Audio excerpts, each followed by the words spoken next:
네, 여러분 안녕하세요. 2023년이네요. 2023년 12월 12일 화요일 노영의 뉴스 인사이다 시작하겠습니다.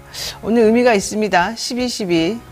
요즘 서울의 봄도 하고 있는데 12.12가 괜히 낯선 그런 날짜가 아닙니다.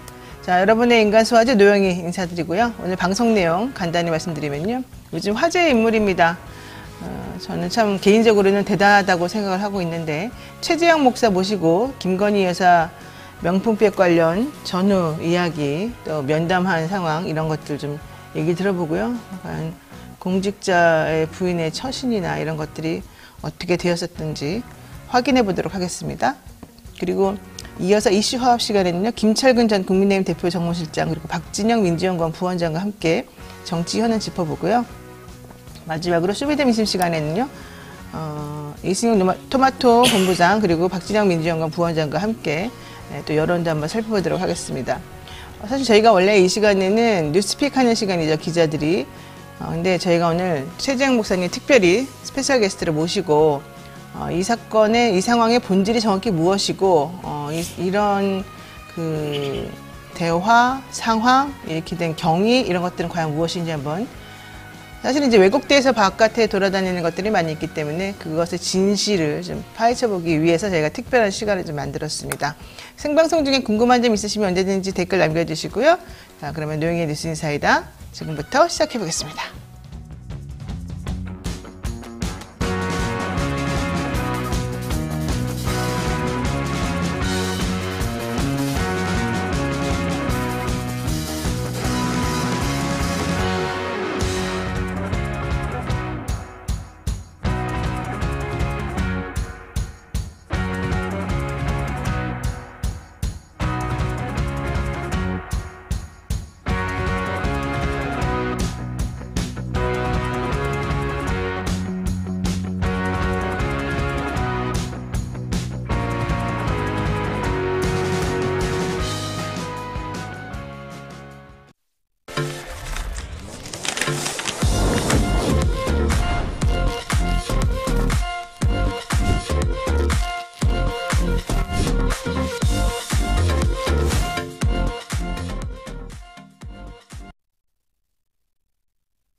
네, 오늘은 저희 뉴스픽을 대신해서 지금 아니면 만날 수 없는 그런 중요 인물을 한번 모시도록 하겠습니다.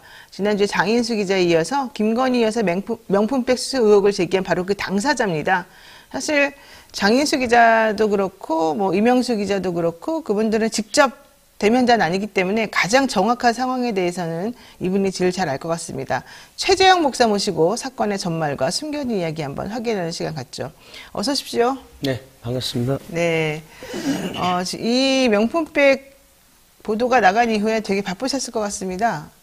네, 뭐 꼭 그렇지만은 않고요. 아, 그래요? 나갈 때만 나가고, 예, 만나야 될 사람만 만나고 그렇게 네. 했습니다. 네. 고맙습니다. 자, 이번 시간 이전까지 사실 최재형이라는 인물이 누구지? 이렇게 생각하시는 분들도 좀 있었을 것 같거든요. 본인에 대한 소개나 활동 이런 걸 좀 알려주실까요? 네, 저는 재미교포 미국 시민권자 목회자고요. 그냥 로컬 처치 목회를 하는 게 아니고 대북사역, 통일운동, 그다음에 강연활동, 집필활동을 위주로 하고 그 타이틀이 이제 북한 바로 알리기 운동, 미국 바로 알리기 운동, 남북 문제 그러기 때문에 한국에 많이 와서 활동을 해요. 1년이면 8개월, 9개월 동안. 네. 그리고 이 사건과 관계없이 저는 외국 교포로서는 한국에서 가장 많이 강연하는 사람으로 지금 체킹이 돼 있고요. 예, 그런 상황입니다. 그리고 제가 NK비전 2020이라고 네. 하는 그 기관을 설립을 해서 그 소셜 무브먼트 그룹입니다. 그 산하에 5개 단체가 있어요. 그래서 학술, 역사, 네.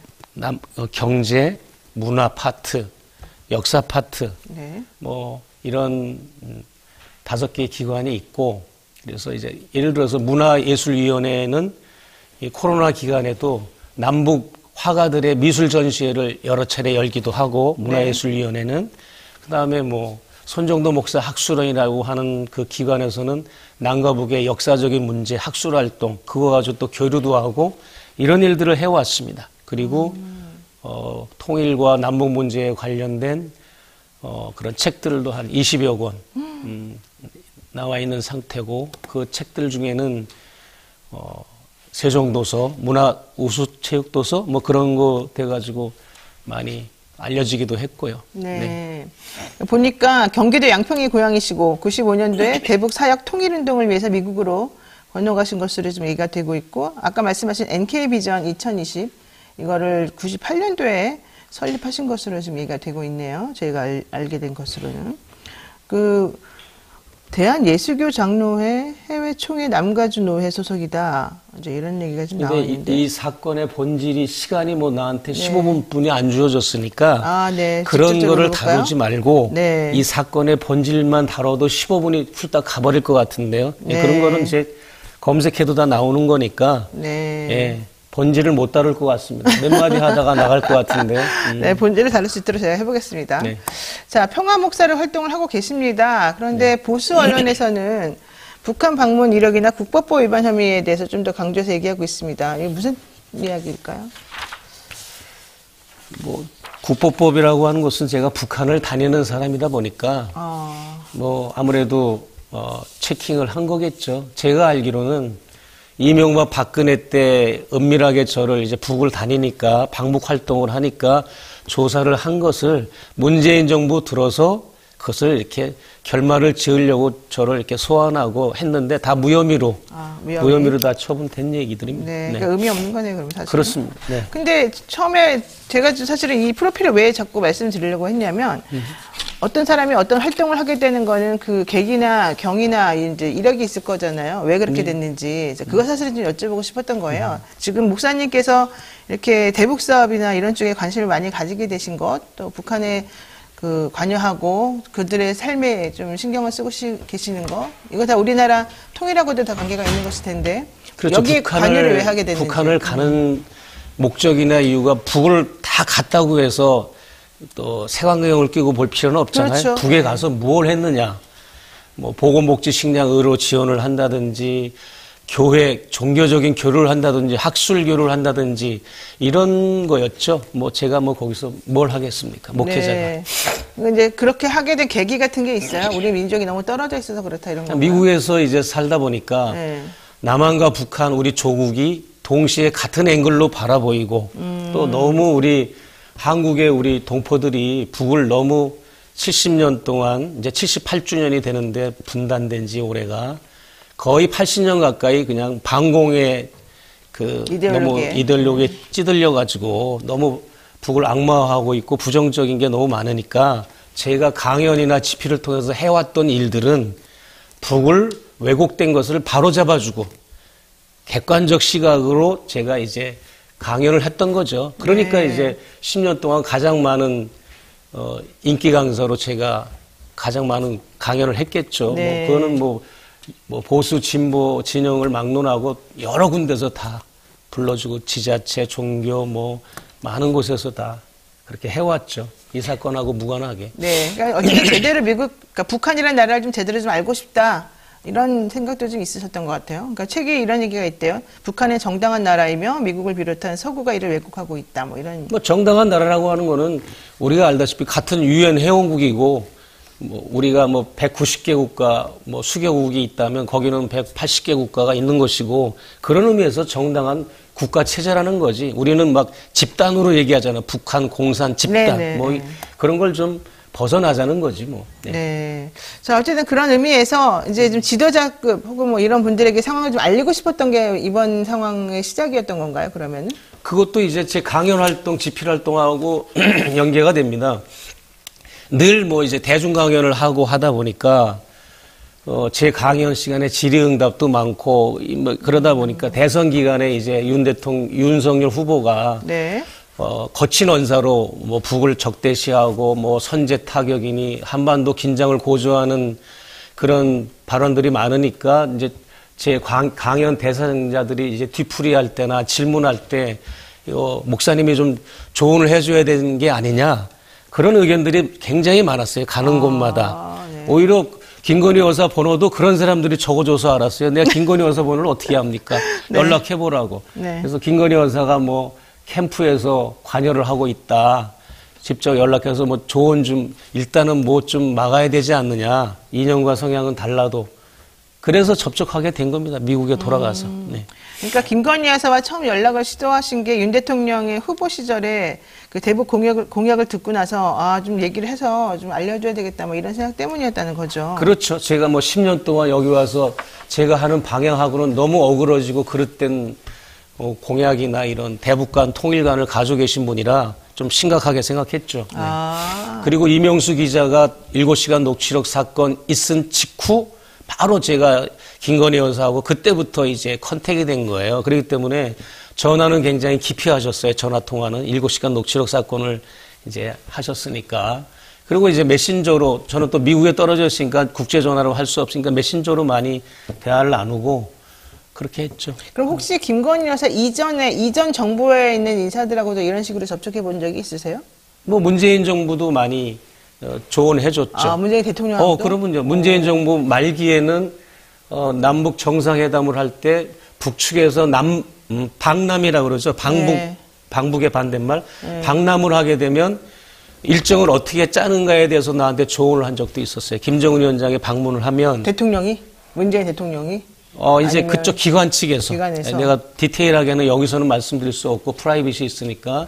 그래서 2박 3일짜리도 짜준 적이 있고 3박 4일짜리도 짜준 적이 있습니다. 네. 그렇게 다들 그렇게 어느 정도는 그 정도는 이제 제 전문성을 인정하고 있는 상황이죠. 그렇군요. 네네. 혹시 김정숙 여사가 대통령 부인이었던 문재인 대통령의 김정숙 여사하고도 혹시 뭐 만나거나 얘기하거나 그런 적은 없습니다. 그분이 뭐 그런 국정에 관여하는 분도 아니고 내가 왜 그렇게 여사를 저거 했는가 하면 네. 이명수 기자를 캠프 관계자들을 앉혀놓고 모아놓고 특강을 시켰잖아요. 네.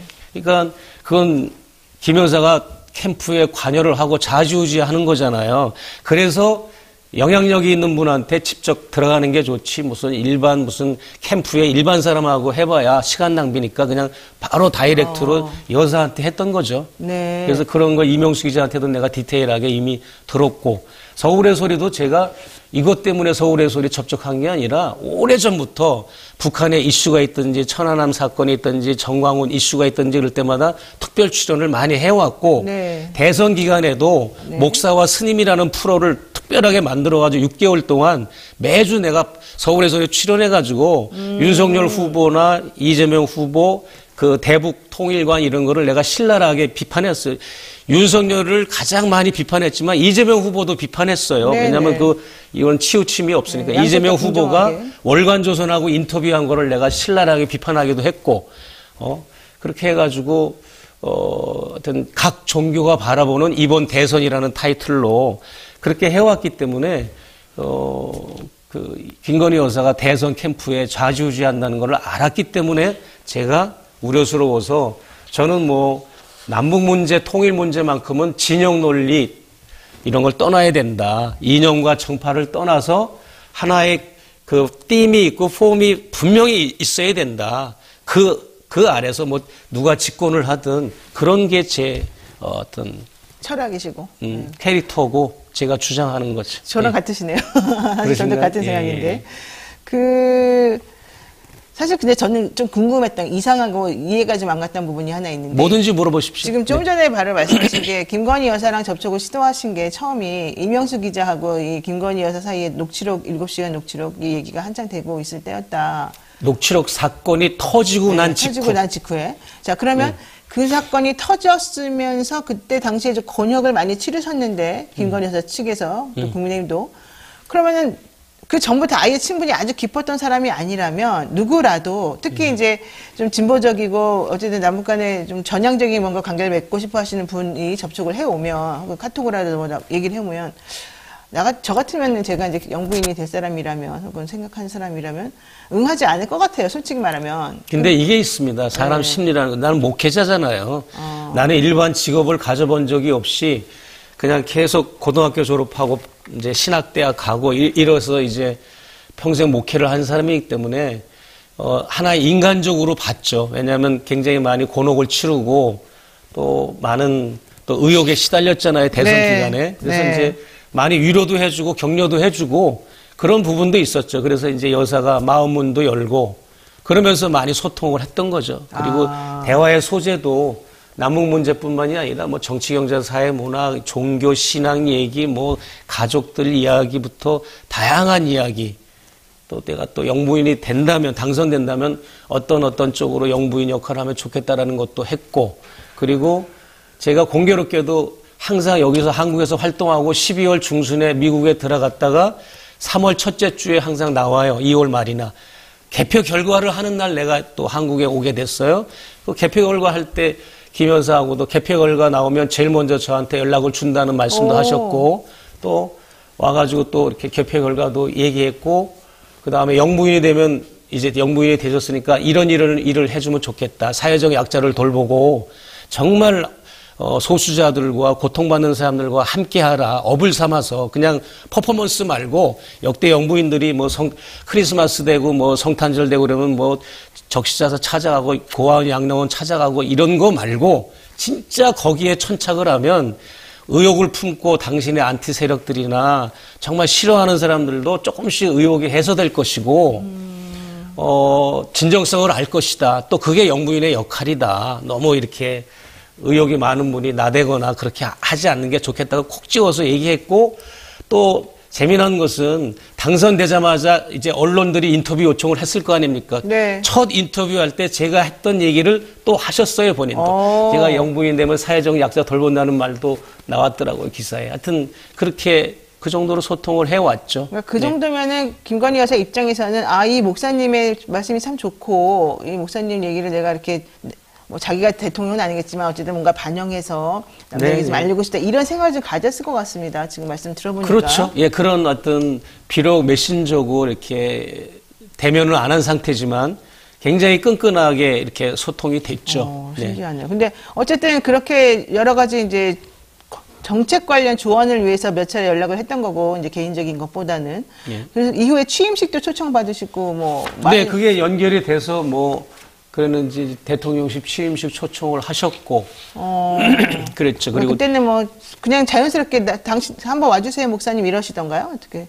뭐 그냥 취임식 초청 대상자라고 하는 거는 사실 그 주인공이 대통령과 부인이잖아요. 사실 어떻게 보면. 그러니까 이제 본인들이 원하는 사람 초청하는 거는 맞죠. 뭐 우리는 뭐 극우 유튜버들도 초청하고 막 이런 것도 우리가 많이 보도가 돼서 알고 있듯이. 나경원 의원도 자기 초청 못 받았다고 되게 안타까웠잖아요. 그거는 이제 신라호 때 국빈만찬을 얘기하는 거고 저는 이제 일반 초청 일반 그 취임식 10시에 하는 선서식을 네네. 말한 거고 그거하고는 별도로 또 130명, 140명 정도 된 것 같아요. 내가 카운트를 해보니까 140명 초청받은 신라호 때 국빈만찬도 초청을 받았죠. 네. 어쨌든 뭐 그 당시에는 그냥 순수하게 나의 생각이나 이런 것들을 좀 여사하고 같이 나누고 싶다. 이제 이 정도로 얘기가 시작이 되신 거겠죠. 아니죠. 뭐 내가 대선 후보 부인을 알아가지고 뭐 부귀영화를 누리겠습니까? 무슨 내 기득권을 누리거나 뭐 자리를 내 외국 국적자인데 뭐 여기서 자리를 얻겠습니까? 그냥 나는 북한 정책, 대북 정책, 통일 정책, 남북 문제에 대해서 알려주고 내가 같은 뭐 전문가의 입장이니까 그걸 좀 제시해주고 어떤 진보의 가치와 보수의 가치를 형평성 있게 균형 있게 하라는 뜻에서 이제 해주려는 거였지 뭐 그런 거 외에는 없습니다. 예. 자, 그러면 김건희 여사를 제일 처음 실제 대면한 거는 언제예요? 그건 뭐 이제 신라호 때 국빈만찬 할 때 한 4시간 가까이 했어요. 그 잔디밭에서 칵테일 타임이라고 거기 있었고 그다음에 실내에 들어가서 이제 본 행사가 있었는데 본 행사도 아무것도 없었어요. 그냥 대통령 축하 연설한 거 외에는 그냥 오케스트라 연주하고 그냥 각자 그냥 사담하고 다니면서 이제 잠부딪히고 이거였으니까 그때 대화를 많이 나눴죠. 많이 나누고. 그렇죠. 그때 나는 대화를 나누면서 이 사람은 어떤 사람이다 뭐 이런 느낌 같은 게 좀 있었나요? 거기서야 뭐 의전적인 의례적인 대화지 뭐 많은 사람들이 이제 뭐 외국 사절도 있고 국가 원수급, 국가 수반급의 축하 사절도 있고 또 뭐 여야 당 대표들도 있고 10대 그룹 총수들도 있고 하니까 뭐 그냥 그런 인사치레 정도 얘기고 뭐 소소한 얘기고 저는 북한 얘기들을 많이 나눴어요. 뭐 이제 오신 참석자분들한테 잠부딪히면서 네. 셀카 촬영도 같이 많이 했고 네. 북한 이야기도 많이 했고 기업인들한테는 북한 투자 많이 해야 된다. 새 내각한테는 북한에 대한 우리 어떤 이 통일 정책, 통일부 정책이나 대북 정책이 이러이러하면 좋겠다. 이런 얘기도 많이 하고 그랬죠. 네. 그러면 근데 개인적으로 김건희 여사를 이제 만나가지고 이야기를 나누다가 무슨 인사청탁하는 얘기를 듣게 되었다. 이제 이런 얘기도 있으시던데 그게 무슨 말입니까 그러면? 그거는 이제 1차 접견. 그러니까 이제 취임식 이후에 6월 달에 취임식이 5월 10일이었지 않습니까? 6월 달에 이제 제가 접견이 성사가 돼요. 그래서 이제 그때는 의전적인 만남이었으니까 이제 뭔가 이제 진짜 어떤 의견 교환을 나눠야 되는 게 필요하니까 그래서 이제 1차 접견이 성사됐고 그때 이제 인사청탁하는 전화를 받던가요? 예. 그러니까 이제 2시간 넘게 아마 그때 접견을 했어요. 그런데 이제 많은 대화를 나눴죠. 그때도 여러 가지 다양한 이야기들을 나눴고 했는데 한참 저하고 대화를 나누는 도중에 어디론가 전화가 오니까 전화를 받으시더라고요. 우리 앵커 노 변호사님하고 저 거리도 안 될 정도로 가까운 네네. 데서 전화를 받으시니까 엿들으려서 엿들은 게 아니라 들리니까 들은 거지 뭐. 그렇죠. 예, 들리죠. 그러니까 뭐 이제 뭐 금융위원 임명하는 문제를 가지고 전화를 받고 뭐 이것저것 통화를 하시면서 필기도구를 찾으니까 저하고 대화하는 장소에 뭐 이렇게 다과나 이런 것만 있지 필기도구가 없으니까 뻘떡 일어나시더니 등 뒤에 여비서 책상으로 이동하셔서 두 여비서가 근무하고 있었거든요. 등 뒤에.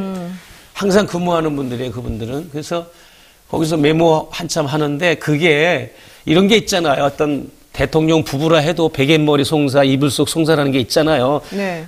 여보, 뭐 퇴근하면 내 의견은 이런 겁니다. 할 수가 있고 나한테 이런 전화가 와서 전달해 주라고 합니다. 이런 차원이면 내가 이제 이해를 하는데 그런 게 아니라 거의 인사권자의 포지션에서 막 그런 거를 내가 디테일하게 들은 거죠. 좀 놀라셨겠네요. 그래서 이제 내가 주문하고 당부한 그 영부인의 그 캐릭터가 아니라 심각하게 국정농단 인사개입을 한다는 걸 내가 캐치를 하고 굉장히 심각하게 생각을 했던 거죠. 그리고 그런 전화가 오면 일반 사람 같으면 정상적인 의식이 있는 사람 같으면 나가서 받고 오든지 아니면 앞에 누구랑 미팅을 하고 있으니까 이따 통화하자고 끊든지 해야 되는데 그럴 만한 인지 능력도 없고 오히려 그거를 나한테 내 앞에서 과시하는 것 같은 느낌을 받은 거지. 내가 어떤 이런 지금 고난이 있습니다. 뭐 이런 것 같은 느낌이 들어서 심각하게 내가 생각을 했던 거죠. 저야말로 영부인하고 무슨 관계가 그러거나 뭐 관계를 없죠. 단절할 이유가 네, 뭐가 있겠습니까? 네, 그러니까. 잘 알고 지내면 좋은 거지. 근데 이거는 그런 게 아닌 거라서 내가 집에 돌아왔는데 숙소 아파트에 돌아왔는데 너무 잠이 안 오는 거예요.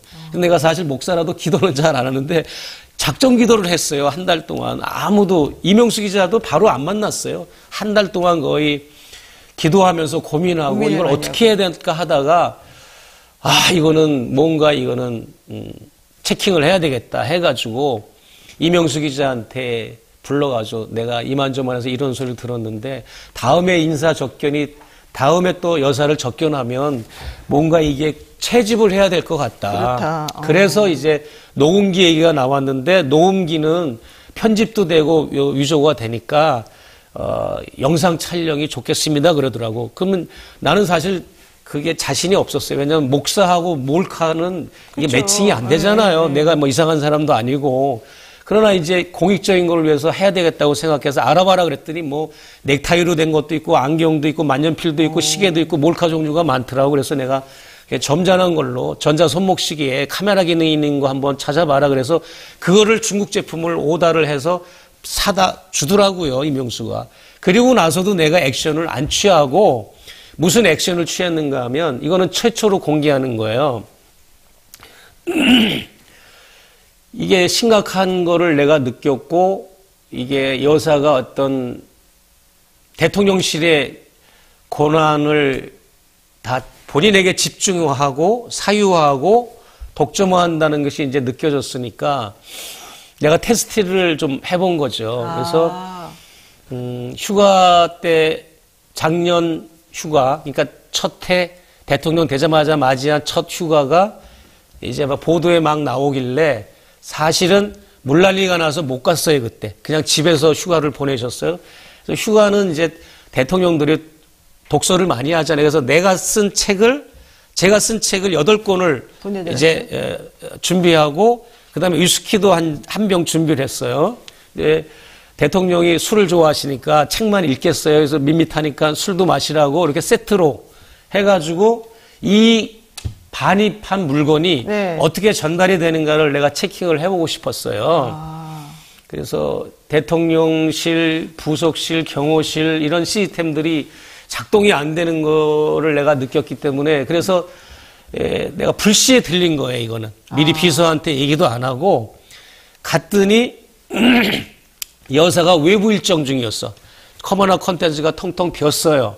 그래가지고 내가 그 문 앞에 두고 간다고 비서한테 연락을 하고 이렇게 나오는데 거기 경찰 지키는 이런 분들이 선생님 이거 여기 두시는 것보다 문 앞에 두는 것보다 저희들을 따라서 검색대 가서 검색을 마치고 저희들한테 접수를 하시죠 그러더라고요. 그래서 내가 뭐야.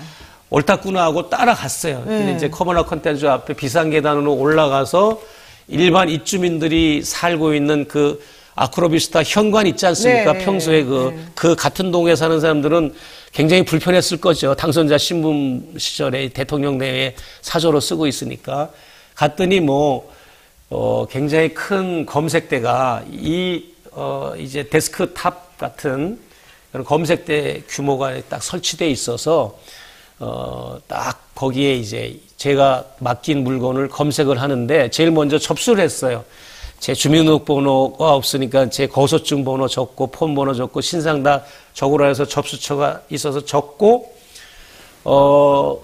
술은 액체잖아요. 사실은 이게 청와대 시절 같으면 이거 꿈도 못 꾸는 거죠. 그게 뭐 폭발물일 수도 있고 독극물일 수도 있고 검색하고 책도 이렇게 8권 제가 쓴 책을 이제 통과해서 맡기고 왔죠.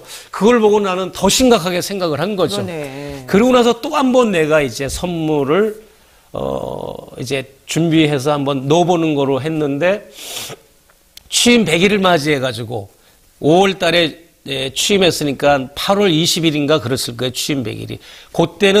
그때도 불시에 들려가지고 그때는 카드를 한 장 썼어요. 축하 카드. 취임 100일을 축하한다. 그러나 국정이 점수를 줄 수가 없다. 밝은 국정을 해달라고 예쁜 여학생들이 사용하는 램프 있잖아요. 한 2, 3만 원짜리 램프하고 배상 면가주라고 하는 술 한 병을 같이 또 이제 그거는 이제 아크로비스타 상가를 경비하는 일반 경비가 근무하는 카운터에 맡기고 찾아가라고 비서한테 연락을 했는데 그것도 들어가서 접수가 됐다고 나한테 연락이 왔고 이런 외부 반입 물질이 들어가는 걸 내가 알고 이게 심각하다고 여겨진 거죠.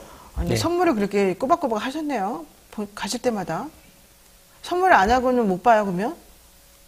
선물보다도 이제 부속실이 없어지고 민정수석실이 없어지고 그다음에 이제 뭐라 그러죠? 하여튼 그 조사하고 감찰실이 이 3개를 폐지했잖아요. 이 3개를 폐지한 것 자체가 시스템의 붕괴의 절정인 거죠. 첫 번째 시스템의 붕괴는 청와대를 안 들어간 거고 그 70년 이상을 구축해 놓은 청와대의 그 모든 거를 탈피해서 들어간 게 1차 시스템 붕괴고 2차 시스템은 3개 기관을 이제 폐지한 건데 그러다 보니까 이제 영부인에게 자유의 날개를 달아준 거죠.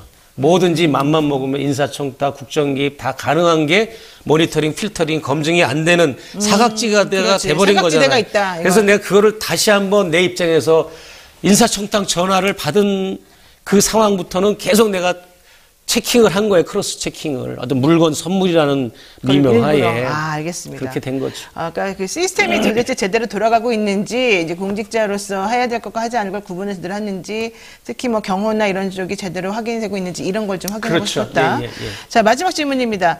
어쨌든 영부인하고는 그래도 개인적으로 교감이 있었었고 서로 간에 어느 정도 신뢰도 좀 있었었고 라포 같은 것도 사실 초창기에 형성이 됐었을 것 같은데 이제 목사님 입장에서는 좀 중간에 이상하다고 느꼈던 거잖아요. 그래서 이걸 좀 확인을 좀 해봐야 되겠다는 생각을 했고 하다 보니 오히려 좀 더 실망스러운 부분이 조금 있었었던 거잖아요. 실망스러운 정도가 아니죠. 뭐. 네. 현재 상황은 어떻습니까? 이 일이 터지고 난 다음에 혹시 연락하거나 이런 적은 있습니까? 질문이 막 패스됐네요.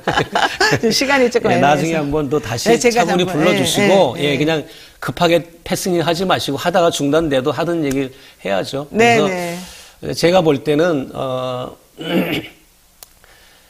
대통령의 영부인은 공직자도 아니고 공무원도 아니고 대통령의 배우자잖아요. 그러면 이제 그냥 내조하는 일에 충실하고 뭐 어떤 외국 순방이나 이럴 때 그 의존적인 거 그 역할만 하면 되는데 거의 이제 대통령 자리에서 제가 영상 촬영 사탄에 공개한 거 보고 많은 국민들이 놀라셨잖아요. 이 자리에 있어 보니까 이 일을 해 보니까 대통령 자리에 있어 보니까 이런 워딩이 그냥 그게 착각이야, 착시 현상이 아니라 본인은 그렇게 지금 하고 있고 추진하고 있는 거죠. 내가 이 일을 해보니까가 제일 나는 충격적인 언어였어요. 그래서 이거를 저는 국정을 나머지 3년만을 잘 하시라는 의미로 사실은 이거를 터트리고 철퇴를 가한 겁니다. 그렇죠. 420명의 대통령실 직원들 단속 잘하고 대통령도 출퇴근 열심히 하고 대통령한테 공권력을 붙여줬잖아요.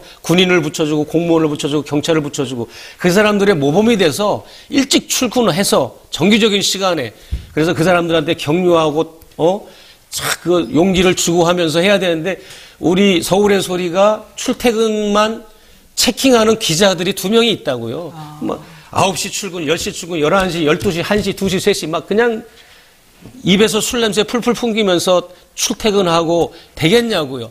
공무원을 그 모범적으로 하는 대통령은 뼈를 깎는 긴장감을 가지고 정말 국정을 이끌어야 되잖아요. 이건 뭐 말이 안 되는 거지. 그래서 이제 그런 의미로 내가 터뜨렸던 거고 정치권이나 뭐 이제 야권이나 안티 세력들 이런 분들은 이것을 탄핵이나 퇴진으로 또 활용할 수도 있겠지만 나는 뭐가 됐든 상관없습니다. 그러나 제 개인적인 생각은 현 정부는 자정 능력도 없고 개혁의 의지도 없고 국정을 수행할 수 있는 능력이 없기 때문에 자진 사퇴를 하는 것이 좋겠다라고 저는 제 입장을 누누이 밝혔습니다. 네. 이상입니다. 네. 알겠습니다. 정말 큰 여러 가지 틀에서 여러 가지 생각을 하게끔 만들어주는 우리 목사님의 활동이었던 것 같습니다. 저희가 오늘 아쉽게도 시간이 너무 짧아서 다음에 제가 좀 더 길게 다시 한번 여쭤보고 모시고 좀 말씀 듣고 싶습니다. 네, 오늘 목사님 고맙습니다. 네, 감사합니다. 네, 지금까지 최재형 목사와 함께했습니다. 네, 잠시 기다려주세요.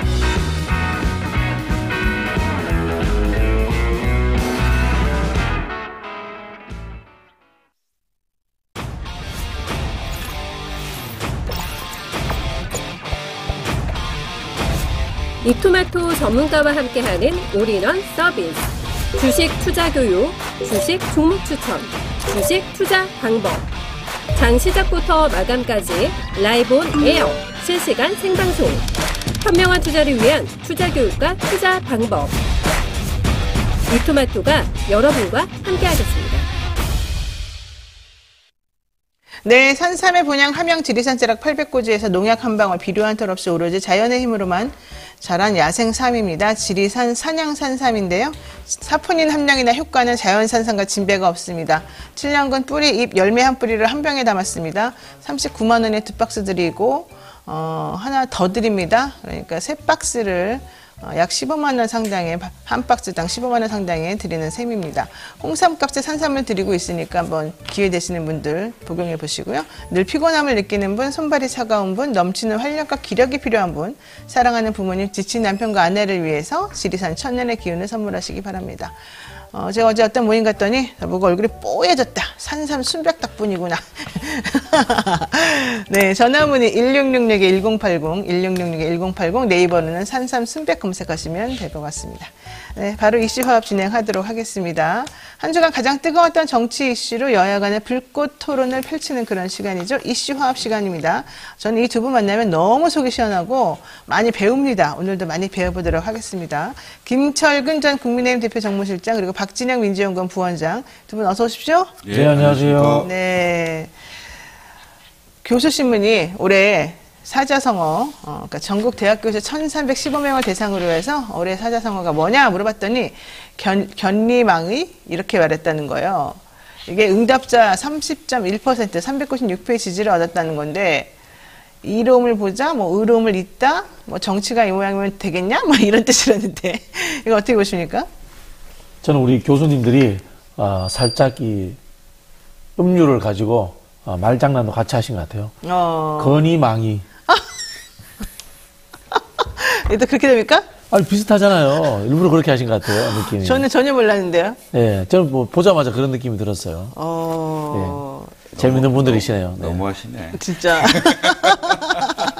어떠십니까? 아니, 제가 하기에는 이런 걸 적어오니까. 신기한데요. 촉이 있으신가? 나는 근데 솔직히 전혀 몰랐어요. 이거 보고. 아니 근데 뜻이 뜻이. 진짜 정말 대단하다 이런 생각이 들었어요. 그러니까 역시 대학 교수님들이라 어떻게 이런 사자성어를 골라냈을까. 그러니까 이게 사적인 이득에 너무 눈이 멀어서 실질적인 의로움이나 이런 거는 신경 안 쓴다는 뜻이잖아요. 이게. 공정성이 전혀 없는 세상이다. 사익에 집중하는. 그런 걸 뜻하는 건데 정말 잘 골랐다. 어찌 이렇게 잘 고를 수 있을까. 이런 생각이 드네요. 건의망의는 맞는 말인 것 같아요. 건의망의는 좀 너무 나간 것 너무 같고요. 나간 것 같아요. 자, 해당 사자성어를 추천한 김병기 전북대 교수가 왜 이걸 추천했냐 물어보니까 나라 전체가 각자 도생의 싸움판이 된 것 같다. 너무 힘들다 이랬다는 겁니다. 이런 말이 사자성어로 있어야 되겠습니까? 행복 부강 뭐 이런 거 차라리 어때요? 서로 간에 또 화기애 이런 것도 좋을 것 같은데. 자, 어쨌든 올 한 해가 그만큼 힘들었다. 우리 대한민국 국민들. 정말 대한민국 국민으로 살기 너무 어렵다. 이걸 다시 한번 깨달았습니다. 그렇다면 이슈 화합 선정 올해 사자성어가 무엇인지 한번 찾아보겠습니다. 두 분 혹시 생각해 본 거 있으십니까? 저는 뭐 영희 만세 할게요. 아무 생각이 없는 분이. 왜 영희 많습니까? 아니 뭐 지금 우리 불편한 것들이 많지 않습니까? 국민들이 우리 노영희 변호사도 이 토마토 뉴스 진행하면서 불편한 게 많은데 그런 것들이 한꺼번에 다 해결돼서 우리 국민들이 모두 만세 부르는 그날이 왔으면 좋겠습니다. 좋아요, 맞아요. 그건 이제 희망이지. 네. 올해를 뜻하는 사자성어는 나는 내로남불 같아. 정치권. 또 내년에 내로남불이야. 맨날 내로남불이야. 아니, 정치권이 이거 좀 안 했으면 좋겠어. 일단 본인의 반성 먼저 하고 말이야. 그쵸. 상대를 보는 이런 게 돼야 되는데 무조건 상대 잘못됐대. 근데 돌아보면 지도 똑같아. 이런 것 좀 없었으면 좋겠다는 생각이 많이 들어요. 그러니까 정치다운 정치 일을 좀 해야 되는 게 아닌가. 올해는 정치가 없는 해 같았습니다. 네, 정치가 진짜 실종됐어요. 네, 정치가 거의 사법화돼 있고 사법이 정치화돼 있는 상황이어서 정치는 정치다워야 됩니다. 그러려면 본인을 좀 돌아보고 긍정적인 차원에서 서로 경쟁하는 그리고 또 화합할 건 화합하고 협력할 건 협력하고 또 싸울 건 싸우고 뭐 이렇게 돼야 되는데 무조건 싸우는 거야 무조건. 그리고 무조건 상대는 잘못됐다는 일단 무조건 남은 잘못됐다는 전제하에 시작해버리니까. 그렇죠. 이제 그런 게 좀 내년에는 물론 이제 선거도 있긴 합니다만은 기본적으로 경쟁하는 구조로 갔으면 좋겠다. 네. 전쟁이 아니거든요. 우리가 총만 안 들었지 거의 내전 상태 비슷하게 가는 것은 국민도 국가도 도움이 안 된다 이런 생각이 들어요. 네. 견리망의 이것을 선정한 다른 교수는 이렇게 말했답니다. 대통령의 친인척과 정치인들이 이익 앞에 떳떳하지 못하고 고위공직자의 개인 투자와 자녀 학교 폭력에 대한 대응, 개인의 이익을 핑계로 가족과 친구도 버리는 경우가 비일비재하더라 이랬다는데 제발 내년에는 안 그랬으면 좋겠습니다. 자, 이제 물어보겠습니다. 국민의힘 혁신이 결국 어제자로 활동을 공식 종료했는데 그동안 너무 시끄럽다.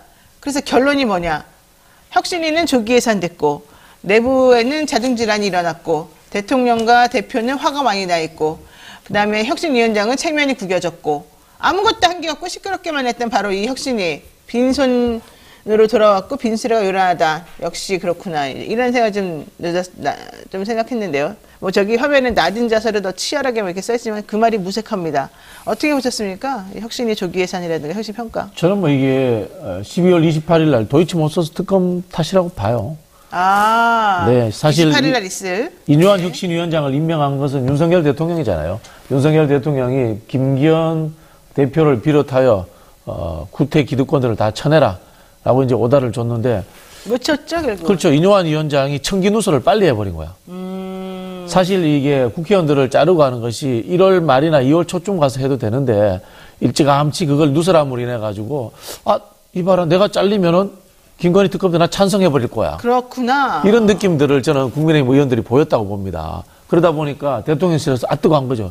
이야, 이거 빈대 잡는다고 초가상간 태우겠구나. 그런 생각이 드니까 이제 물에 물타기 혁신위원장 구태해. 김건희 특검이 우리가 거부권 행사할 때까지는 저는 그런 식으로 해서 지금 잠복시킨 게 아닌가 그런 생각이 듭니다. 그럴 수도 있네요. 그러니까 좀 타이밍을 잘 못 맞춰가지고 그래서 인요한 위원장이 정치인이 아니다 보니까 이 표의 관계와 이 중요한 안건 간의 이런 역학관계, 역동관계 잘 몰랐네 생각해보니까. 그렇죠. 그게 좀 마이너스였을까요? 아니 근데 뭐 애초에 혁신위가 인요한 위원장이 원래 한계를 다 두고 얘기했잖아요. 뭐 나라님 얘기는 하면 안 된다고 얘기했고. 그러니까 너무 또 이렇게 대통령을 예. 좀 했는데 왜냐하면 이게 지금 세웠는데. 혁신위원회라는 게 결국은 강서구청장 그 보궐선거에 대패를 하면서 그 원인과 책임이 어디에 있는지를 찾아서 내년 총선에는 제대로 좀 해보자 이런 취지였잖아요. 그러려면 결국 그 원인은 대한민국 국민은 다 알거든요. 예? 윤석열 대통령 때문이잖아요. 그럼 대통령의 국정운영 기조를 바꿔야 된다 이런 얘기는 먼저 해야 될 건데 네네. 그걸 못하겠다고 했고 그다음에 대통령의 국정운영 기조에 맞춰서 당정일체로 똑같이 하고 있는 당에 대해서 네. 얘기를 해야 되는데 그것도 못하는 거 아닙니까? 그럼 이미 한계를 가지고 있었고요. 그런 상황에서 결국 근데 저는 절반의 성공을 했다고 봐요. 왜냐? 무슨 성공이냐? 강서구청장 선거의 패배의 원인이 윤석열 대통령이라고 얘기하는 것 자체를 못하게 만들었어요. 그거 다 잊어먹었잖아요. 윤석열 대통령은 성공을 했네요. 네, 성공한 거죠. 절반의 성공을 한 거예요. 그 다음에 시간 끌기 해준 거고. 네. 김기현 대표가 사실은, 선거 직후 바로 그 다음날 그만뒀어야 되거든요. 지금 한 50일 동안 수명이 연장됐잖아요. 네. 성공한 거죠. 대통령이 그만둘 수는 없으니까. 네. 그럼 김기현 대표는 철저히 억울하겠습니다. 근데 뭐 어차피 대통령이 용도였나? 만들어준 바지 사장인데요. 전당대회 할 때 여론조사 3등, 4등 하던 분이잖아요. 자, 어쨌든 중요한 건 이거예요. 김기현 대표 국민 눈높이에 맞지 않는 모든 기득권 내려놓겠다. 행동으로 보여주겠다. 하지만 어떻게 하겠다는 건 없는데 지금 초선 의원들을 중심으로 해서 사퇴하십시오. 이러고 좀 있지 않습니까? 아니, 사퇴하면 안 된다고 나오고 있죠. 그럼 또 안 된대요, 이제는 또? 아니, 왜냐면 의원들 텔레그램 방이 있던데요. 제가 네. 어제 어느 의원실에 우연히 가서 그 텔레그램 방을 보여주길래 그걸 쫙 읽어봤거든요. 읽어봤는데, 이야, 초선 의원들이 그렇게. 김기현 의원을 또 이렇게 대표를 좀 왜냐면 감싸고 지금 돌아요? 옹호하고 있어요. 완전 홍위병처럼. 내가, 아니, 초선 의원들이 기본적으로 원래 권력에 맞서고, 불의에 항거하고 이런 게 초선 의원들이 기본적으로 하는 건데, 아니, 이게 완전히 거꾸로 서도 이렇게 거꾸로 설 수가 있냐. 그러면 나가라는 사람은 누구고, 계시라고 하는 사람은 누구예요? 나가라는 사람은 지금 하태경, 오히려 네, 중진 의원이죠. 중진들. 서병수, 오선. 서병수. 네, 오선 의원이죠. 오선, 네. 이런 분들은 이거 문제가 나가라고 있다 이렇게 하고. 얘기하고 있고, 오히려 초선 의원들은 지금 대표를 중심으로 단결해야 된다, 뭐 이렇게 계속 하고 있더라고요. 근데, 어제 장제원 의원이 지금 불출마 선언을 했죠. 그리고 이제 제가 첩보 수준이긴 한데, 아마도 이번 주 내에 김기현 대표가 사퇴를 하지 않을까. 방송에서 내가 오늘 처음 얘기하는 건데. 단독으로 내보내야 되는데. 네, 사퇴를 하지 않을까. 네. 이런 걸 얘기를 들었고요. 그다음에 이철규 인재영입위원장이 지금 강원도잖아요. 아마 경기도로 지역구로 옮겨서 이른바 험지 출마, 아마 구리로 출마 선언을 하지 않을까. 뭐 이런 얘기들이 있습니다. 지금 나경원 의원이 대표할 때 그쪽 초선 의원들이 나경원 의원 안 된다, 대표 안 된다, 막 이러면서 그때 한번 연판장 돌렸잖아요. 예, 예, 예. 근데 이제 김기현 대표에 대해서는 또 그러지 말아라, 또 이런 거 왜 그러는 거죠, 그러면? 아니, 그러니까 제가 보기에는 같은 맥락이잖아요.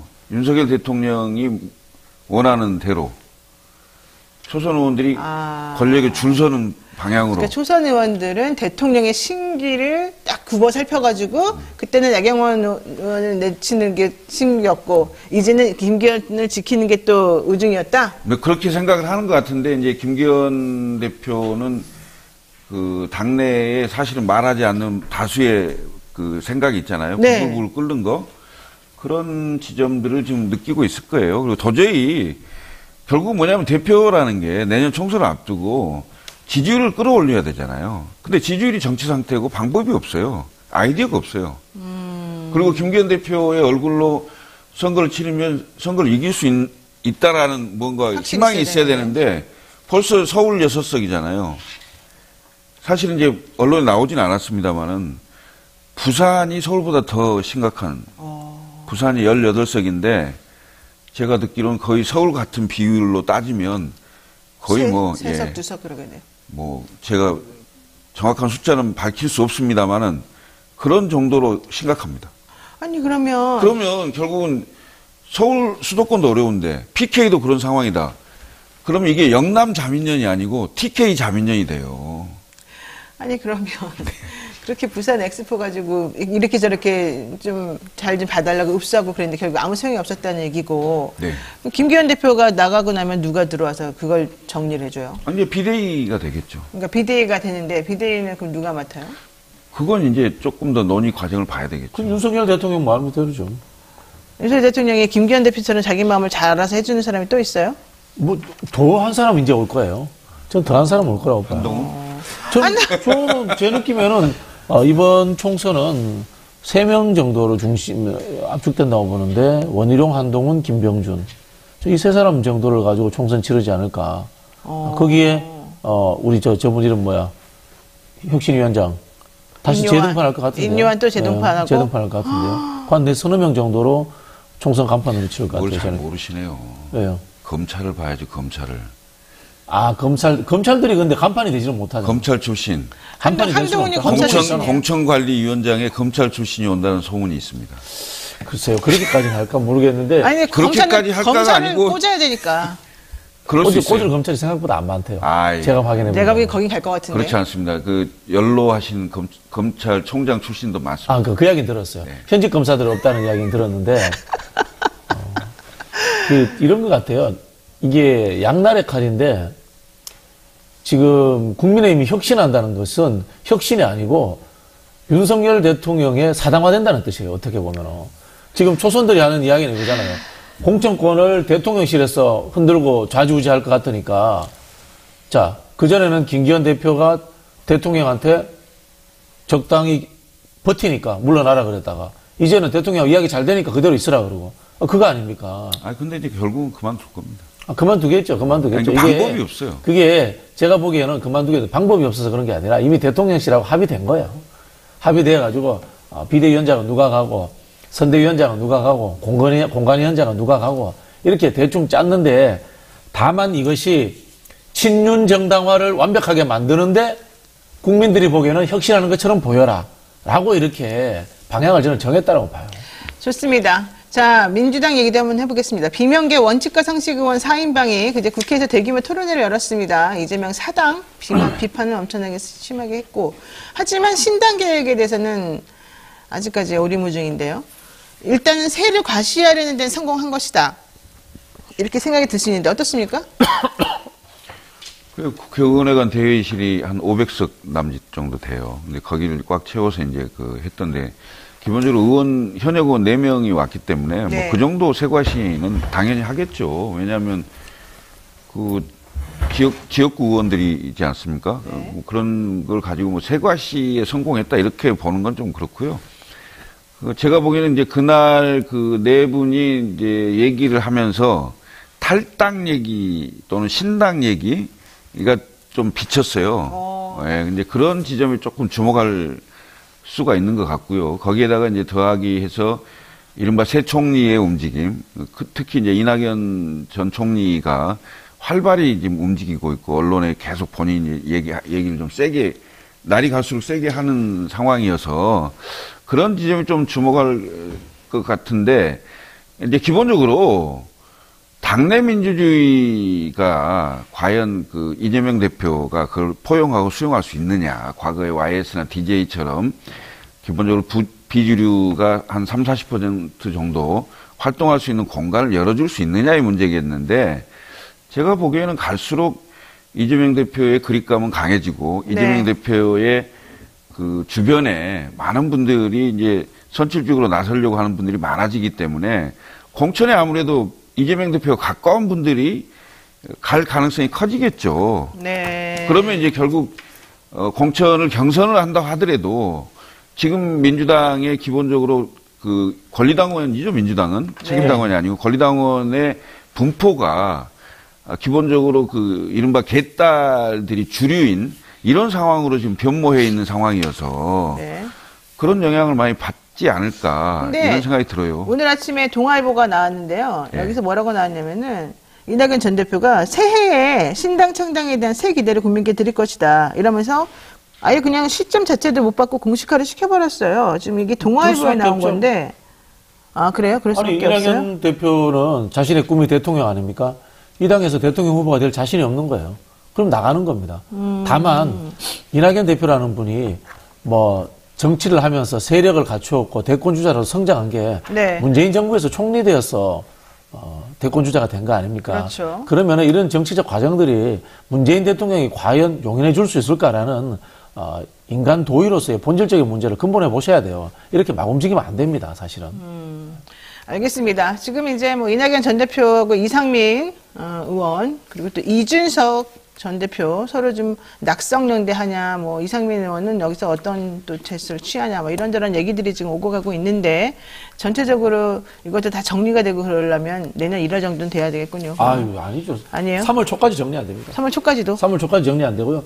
저는 뭐 이낙연 대표나 이준석 대표, 이상민 의원 이분들이 하고 있는 행위는 그냥 서로 기사 나오기 부조해 주는 거예요.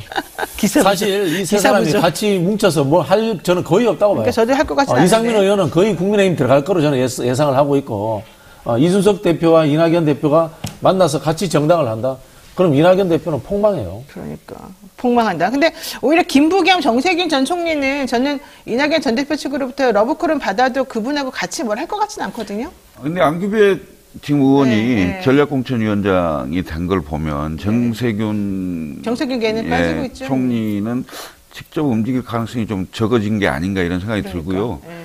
김부겸 전 총리는 정치 재개를 하고 싶어 하는 그런 뭐 소망이나 이런 게 있다는 얘기는 들었어요. 그래서 김부겸 그때 안 한다 그랬는데 또 한대요. 네, 전 총리는 아마도 어떤 역할을 좀 하고 싶어 하지 않을까 이런 생각이 좀 들고요. 근데 새 총리가 예를 들어서 한 자리에 모이는 그림이 나오는 순간 민주당은 문재인 대 이재명 구도로 바뀌어요. 정확하시네. 그런 상황이 그런 일이 되기 때문에 그러니까 그럴 리는 없을 것 같아요. 그런 상황이 되기 때문에 그렇게 구도를 잡지는 않겠죠. 최근에 이제 문재인 전 대통령이 민주당 경남도당에 내가 경남의 당원이기 때문에 특별당비를 내겠다고 해서 500만 원을 내셨습니다. 그건 뭐냐, 그냥 민주당을 제일 사랑하신다는 마음이야. 거예요. 네. 우리 이제 새 총리 이야기 하는데 삼총사 이야기 있지 않습니까? 영화라는 소설로. 삼총사의 주인공이 삼총사예요? 아니, 사총사죠. 네 번째. 달탄양이잖아. 달타냐. 달탄양. 문.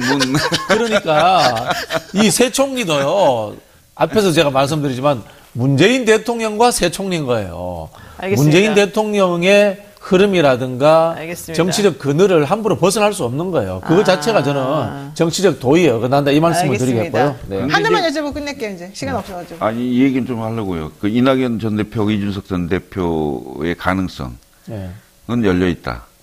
열려 있는데 그렇게 하면은 이낙연 전 대표는 완벽하게 고사될 겁니다. 글쎄, 뭐, 이준석 대표 움직임. 왜냐면은 나도 두고 그럴 봐야 것 되겠지. 그거는 앞에서 말씀드린 것처럼 달타냥의 그늘을 벗어나는 거기 때문에. 네. 그냥 나는 배신자의 프레임으로 이제 뭐 온팍 뒤집어 쓸 수도 있겠다 생각이 드네요. 그렇게 되면. 문재인 대통령이 움직이지 않는 한 어떠한 정치적 거물도 신당을 만들 수 없습니다. 의미 있게. 알겠습니다. 시간이 없어서 하나는 못 여쭤보고 여기서 정리 그냥 해야 될 것 같습니다. 원래 임시국회 이제 시작이 됐기 때문에 이것저것 여쭤볼 게 많았는데 쌍특검 얘기도 하려고 그랬는데 안 되겠습니다. 죄송합니다. 오늘. 어쨌든 두 분하고는 여기까지 얘기 나눠야 되겠습니다. 고맙습니다. 네, 감사합니다.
네, 더 착한 보험 클리닉에서 전문 설계사가 부담되는 보험료는 합리적으로 줄여주고 보장은 최대한 유지하는 방법으로 친절하게 상담해주고 있죠. 믿을 수 있다 더 착한 보험 광고인데요. 건강보험, 차량보험을 더 저렴하게 만나보실 수 있는 전문 보험 클리닉 업체입니다. 가족이나 친척, 지인에게 묻지마 보험 가입하신 분들 보험료가 적당한지 필요한 보장이 제대로 들어있는지 궁금할 때 점검 받아보시기 바랍니다. 제가 계속 말씀드렸지만 어제 말씀드렸잖아요. 내 친구가 압구정 한양아파트에 살고 있는데 거기가 오래됐잖아요. 그러고 나니까 자기네가 5층 사는데 밑으로 물이 다 새버려가지고 1층, 2층, 3층, 4층을 다 그 친구가 돈을 물어줬어야 되는 거예요. 이게 낡은 아파트에 살다 보니 돈이 어마무시하게 들어간다 걱정을 많이 했는데 알고 봤더니 그 친구가 보험에 들어있던 거 있죠. 그래서 집집마다 2만 원만 자기 부담금 내면 다 깨끗하게 해결된답니다. 얼마나 본인의 가슴을 쓸어내렸겠습니까? 보험이 바로 그런 겁니다. 더 착한 보험 클리닉 업체 전화 한번 해보셔가지고 나도 그렇게 알짜배기 보험 갖고 있는지 아닌지 어떻게 하면 되는지 한번 확인해 보시면 되겠습니다. 상담 예약은 대표전화 1644-1236, 1644-1236이고요. 010-76-1-3303 전화하시면 언제든지 예약이 가능하다고 합니다. 영치에도 많은 관심 부탁드리고요. 자, 이제 본격적으로 쇼미더민심 시작하겠습니다. 매주 화요일마다 여러분들과 만나보는 쇼미더민심 시간인데요. 여론조사를 통해서 민심을 알아보는 그런 시간입니다. 자, 두 분 모십니다. 조수진 변호사 그리고 이승용 뉴스마트 본부장 어서 오십시오. 안녕하세요. 네, 어서 오세요. 쇼미더민심, 이 뉴스마트 의뢰로 미디어토마토에서 여론조사 실시해서 한 주간의 여론 동향을 지금 살펴보고 있는 중인데요. 이번 주는 특별히 인천 계양 의뢰 민심을 살펴봤습니다. 왜 특별히 이 인천 계양 의뢰를 꼭 찍어서 네. 했었어요? 여기 이재명 대표 지역구죠. 네. 네, 작년 보궐선거에서 당선이 돼서 지금 이쪽 지역구 의원인데 최근에 그 원희룡 장관이 이재명 대표와 다음 총선에서 이번 총선에서 맞붙겠다는 그런 식의 말씀들을 하셔서 네. 이쪽 인천 계양을에 나올 가능성이 상당히 높아졌습니다. 그래서 갑자기 핫한 지역구가 됐죠. 그래서 이쪽에 좀 초점을 맞춰서 이번 조사는 그렇게 이루어졌습니다. 그랬군요. 네. 자, 윤석열 대통령 국정수행평가가 인천 계양을에서는 어떻게 나타났는가? 이게 지금 인천 계양을이 이재명 대표의 텃밭인데 그렇다라고 한다면은 여기에서는 국정수행평가가 좀 더 낮게 나올 것 같은데 어떻습니까? 전국 민심하고 비슷하게 나왔어요. 긍정이 31.8%, 네. 부정이 62.4%입니다. 그러니까 지난주에 우리 전국 민심 조사에서는 부정이 62.9%였고 긍정이 32%였는데 비슷합니다. 네, 별 차이가 안 별 나요? 차이가 뭐 없습니다. 0점 몇 프로 차이? 의미가 이렇게 있는 것 같진 네. 않아요? 연령별로도 그 70세 이상을 제외하고는 모두 부정이 우세한 것으로. 그러니까 지난번에도 말씀드렸습니다만 대통령 지지도는 이제 부정평가가 60%가 고착화됐다. 그러네. 이렇게 말씀드릴 수 한참 있겠네요. 됐어요, 솔직히 말하면. 한참 됐습니다. 근데 네. 긍정평가는 이재명 지지층에서는 2.4%, 원희룡 지지층에서는 72.1%라는 거야. 대통령의 국정수행에 대한 긍정평가가. 그렇죠. 그러니까 지금 이제 가상 대결을 해본 거죠. 이재명 대 원희룡으로. 네, 맞습니다. 이번 조사는 휴대전화 가상번호를 활용한 무선 ARS 방식으로 실시가 됐고 표본 오차는 95% 신뢰 수준의 플러스 마이너스 4.4%포인트입니다. 표본조사 완료수는 좀 적었네요. 505명이고 응답률 6.8%로 집계됐습니다. 자세한 조사 개요와 결과는 중앙선거 여론조사심의위원회 홈페이지 또는 서치통 홈페이지를 참조하시면 되겠습니다. 지금 조순희 변호사님, 네. 현재 이런 긍정 부정 평가 특별히 분석할 의미도 사실 없겠습니다. 예, 그 본부장님 말씀하신 것처럼 계속 추세가 유지가 되고 있는 것 같아요. 네. 그러니까 그 대통령이 이제 그 노란봉투법이라든지 아니면 방송산법에 대해서 거부권 행사하면서 계속 이제 그런 비호감 이미지를 가져가고 있고, 그리고 인요한 그 혁신위원장의 경우에도 이렇게 별다른 그 성과를 내지 못하고 이제 마무리가 됐고, 그리고 특히 요즘에 좀 눈에 띄는 거는 보수 언론들까지도 일제히 내년 총선 이렇게 되면 굉장히 어렵다. 이제 국힘에서 뭔가 개혁을 해야 된다. 대통령이 어떻게든 해야 된다라는 걸 굉장히 많이 지적을 하고 있어서 내부적으로도 불안감이나 이런 게 많은 것 같아요. 네. 또 말씀드리자면 지난주에 떡볶이 먹방이 상당히 또 화제지 않았습니까? 그러니까 이게 바로 그 대통령실과 대통령의 어떤 인식의 한 단면을 보여주는 상징적인 또 하나의 사건이다. 떡볶이 참 좋아했는데 총수님들이 바쁘실 텐데 거의 부산까지 내려가서 드시는 걸 보고 그동안 엑스포 유치한다고 한 달에 한두 번씩 꼭 불려나가서 동원되고 했었는데 꼭 여기까지 데려가서 이걸 했어야 됩니다. 그러니까 아니, 제가 지난주에 고향인 대구에 갔다 왔는데 거기 어르신들 하는 얘기가 뭔지 알아요? 떡볶이 보고 좋았다 이게 아니고, 아니 떡볶이 먹어서 지역 경제 살겠냐고, 소고기 먹어야지 떡볶이가 언제적 떡볶이야 이렇게 얘기하시더라고요. 그렇죠. 그러니까 사실은 대통령의 인식이 더 올드한 거예요. 그래서 저는 이걸 기획한 사람이 누군지도 잘 모르겠습니다만 서민적인 이미지를 좀 주려고 떡볶이를 먹은 것 같아요. 지난번에 오염수 방류 때는 또 회 먹방 하지 않았습니까? 사실 우리가 이렇게 돌이켜보면 역대 정권 가운데 기업하기가 가장 좋았다라고 기업인들이 얘기한 대통령이 누군지 아세요? 노무현 대통령. 노무현 대통령입니다. 간섭을 안 하니까. 간섭을 안 했어요. 동원하거나 찾거나 내놓으라고 하지 않았거든요. 그 노무현 대통령은요, 취임하고 100일이 넘어서야 재계 인물들을 처음으로 만났었어요. 맞습니다. 기억 잘하시네요. 네. 그리고 문재인 대통령도 2달 지나서야 만났었고, 근데 이명박 대통령은 9일째 된 때 만났고요. 그러고요. 이번에 네덜란드 갈 때 또 불렀잖아요. 네, 삼성 11일씩 SK. 같이 간다는 거죠. 네. 아이고, 모르겠어요. 근데 하여튼 제가 찾아보니까 대통령 부부의 먹방이 참 많은데 맨날 떡볶이 먹고 오뎅 먹고 떡 먹고 이런 게 많더라고. 참 소박하다. 네, 자, 전국 민심도 비슷하다. 12월 둘째 주까지 이런 얘기인 것 같고요. 이번엔 인천 계양을 시민들의 정당 지지율 한번 살펴보겠습니다. 네. 더불어민주당이 38.4%, 국민의힘이 32.7%, 기타 다른 정당이 5.2%, 정의당이 4.6%, 지지하는 정당이 없다가 17.3%나 되네요. 근데 이게 보통 우리가 조사했었을 때 더불어민주당 지지도가 40%가 넘게 나오는데 여기는 맞습니다. 오히려 인천, 계양, 을은 오히려 조금 더 좀 떨어지죠. 차이가 네, 민주당하고 국민의힘. 왜 그런 걸까요? 이게 그 차이가 우선 무당층이 여기 상당히 많은 것으로 이번에 조사가 됐어요. 17.3%가 정당이 없다는 건데. 잘 모르겠다고 지지한 정당 없다고가 뭐 차이가 있는 거예요, 없는 거예요? 잘 모르겠다는 그야말로 잘 모르는 거고.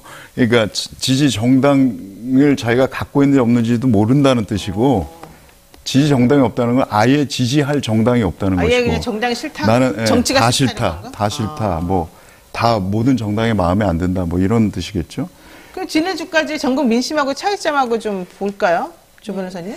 전 국민심에 비해서는 민주당 지지율이 아까 말씀하신 대로 낮아요. 45.3%인데 이 지역에서는 38.4%밖에 안 됩니다. 그런데 이 지역에서 눈여겨볼 거는 뭐 전국적으로는 30에서 50대까지는 민주당이 원래, 그리고 국민의힘이 60대와 70대에서는 앞선다라는 거는 거의 전국 지지율하고 거의 비슷해요. 그런데 20대 부분이 이 지역에서 지지정당이 없다라는 무당층이 거의 30% 가까이 됩니다. 그러니까 29.3%나 돼요.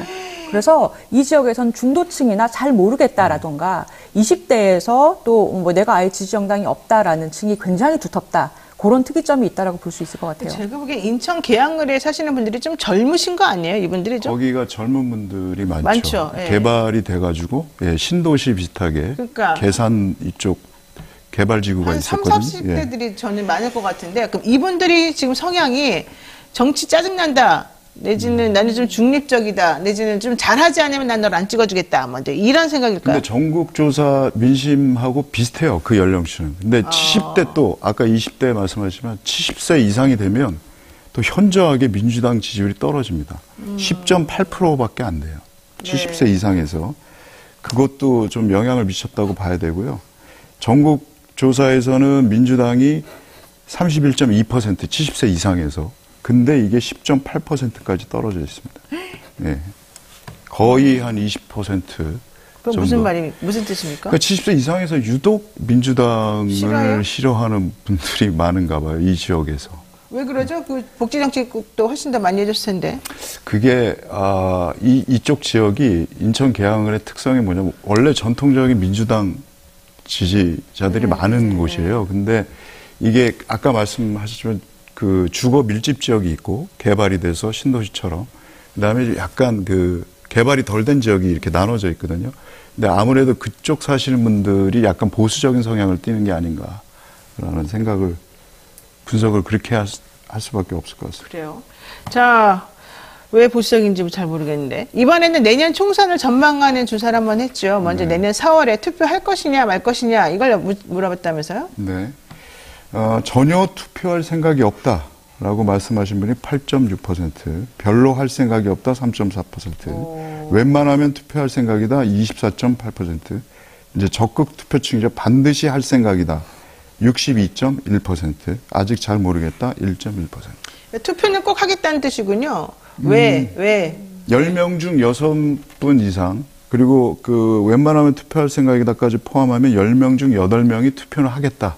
네. 이런 거죠. 85.9%네요. 자, 왜 그럴까요, 조 변호사님? 그러니까 지금 투표 자체에 대한 의향은 굉장히 높은 것 같아요. 이쪽이 젊은 분들이 많아서 그런 것 같기도 하고, 그리고 그러니까 반드시 투표하겠다라는 게 적극 투표층이고, 그리고 웬만하면 투표하겠다는 게 소극 투표층인 거잖아요. 특히 이번 총선의 그 승패 변수로 꼽히는 20대에서는 약간 특이하게 반드시 투표하겠다라는 응답이 전체 평균보다 좀 낮았어요. 53% 네. 밖에 안 돼서 아까 정당 관련해서 조사했던 것처럼 전체적으로 좀 무관심이나 비호감 이런 정서가 강하게 나타난다라고 볼 수 있을 것 같아요. 근데 40대는 71.5%네요. 적극 투표 의향층이. 그러니까 지난 대선 때 한번 투표를 볼게요. 인천 네. 계양을에. 지난 대선 때 72%였어요. 전국은 77%였습니다. 그러니까 조금 떨어집니다. 그리고 총선에서도 62% 투표율을 보였어요. 인천 계양을이. 근데 전국적으로 66%였습니다. 그러니까 조금 떨어져요. 그러니까 이쪽 분들의 특이한 성향일까요? 정치에 대해서 조금. 무관심한 층이 일단 높은 것 같아요. 예. 알겠습니다. 근데 여기에 바로 원희룡 국토교통부 장관이 지금 나가겠다는 거 아니에요? 나가겠다고 말을 했죠. 한 사람만 잡겠다. 제가 해야 할 일 하겠다. 뭐냐 하면 딱 한 사람 붙들어야 한다. 대한민국 앞길을 가로막고 있는 걸림돌을 붙잡고 제가 헌신하고 희생하겠다. 이렇게 정광훈 얘기했죠. 목사 그 집회에 가서 그 얘기했죠. 간증하면서. 예. 근데 이거 위반 아니에요? 지금 현직 장관이 막 이런 말 해도 돼요?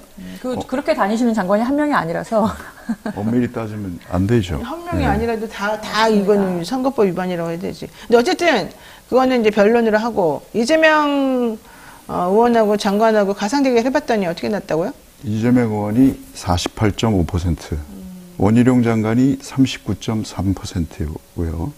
나머지 그 외 다른 인물 5.2%, 없다 4.0, 잘 모르겠다 3.0 이렇게 와, 나옵니다. 이렇게 되면 일단 이재명 의원이 안정권이긴 합니다만은 원장관도 만만치가 않은데요. 좀 40% 정도에 육박하는데. 네. 민주당 아까도 말씀드렸습니다만 민주당 지지세가 높은 지역에서 이 정도면 네. 상당히 선전한다고 봐야죠. 원장관이. 네. 원희룡 장관 상당히 인지도가 있고 그리고 지금도 이제 사실은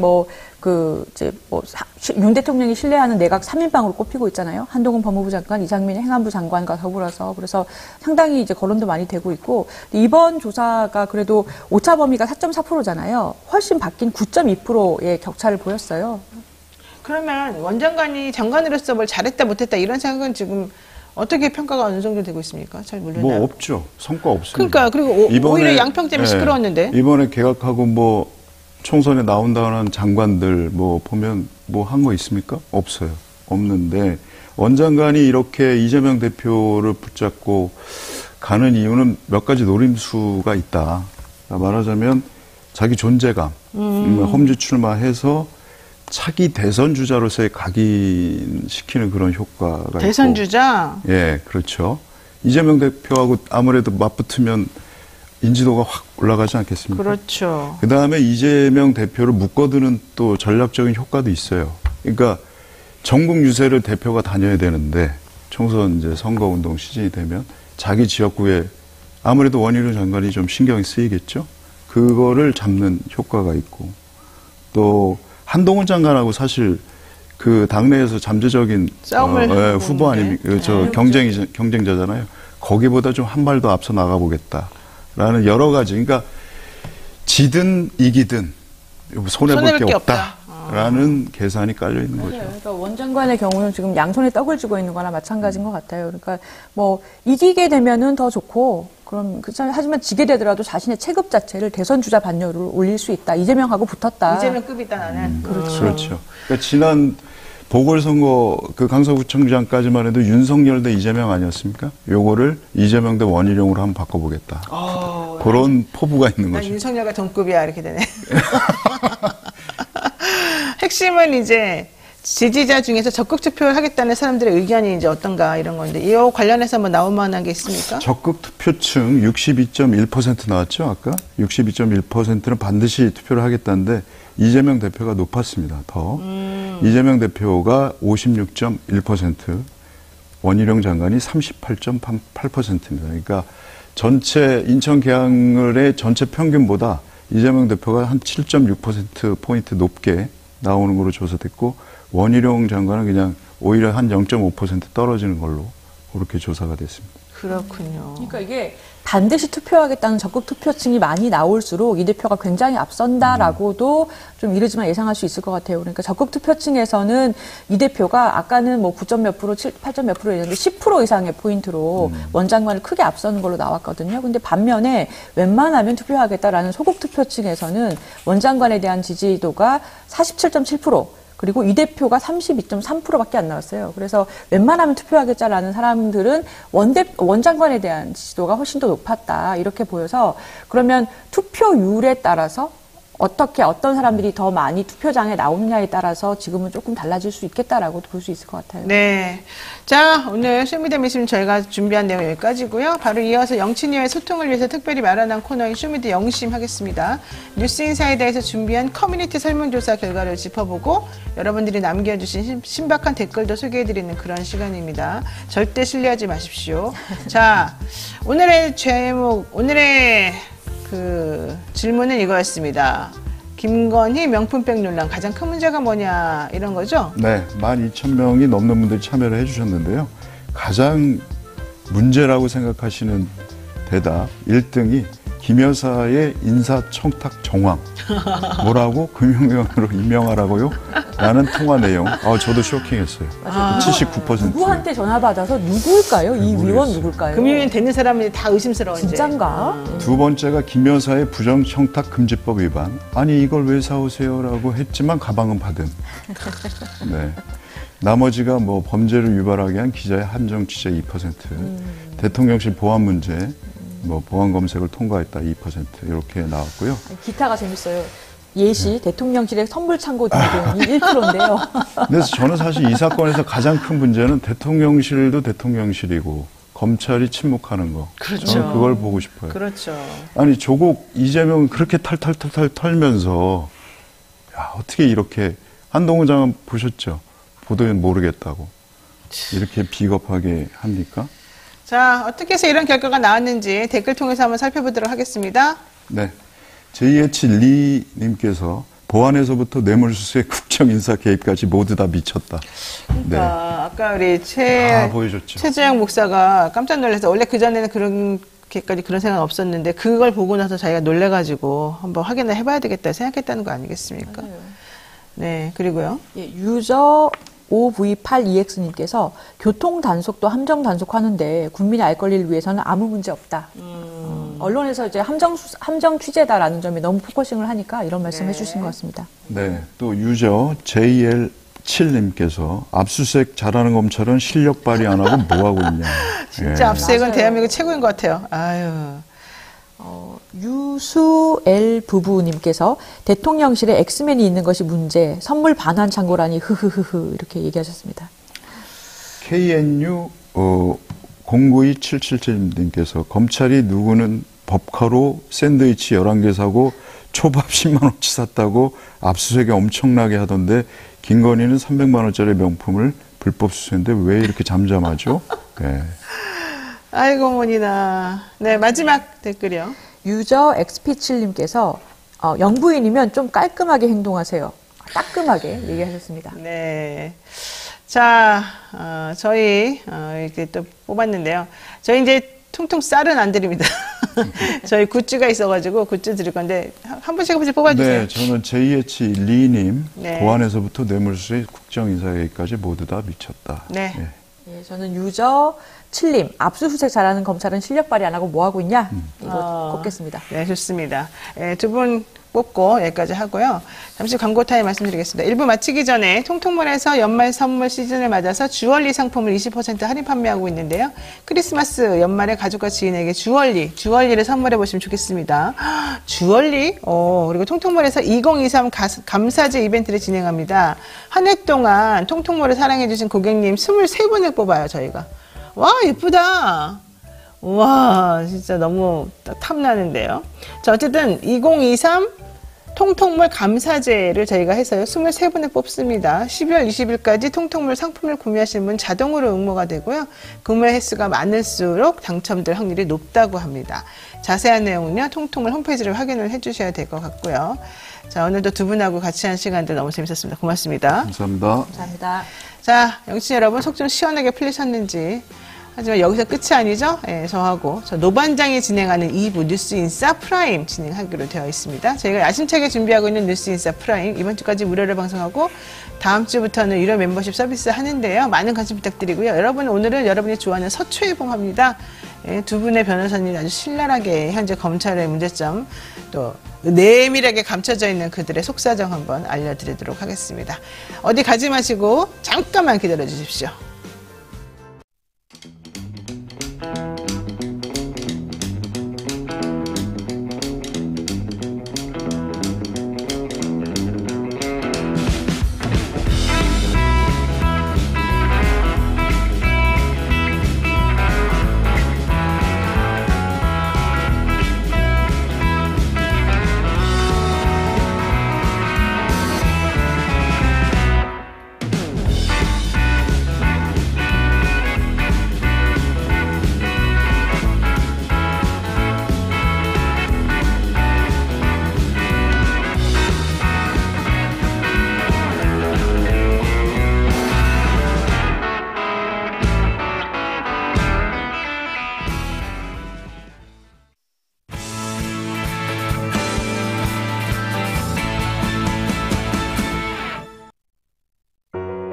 우리 아이 재단에서 뜻을 함께할 정기 후원자분들을 기다립니다.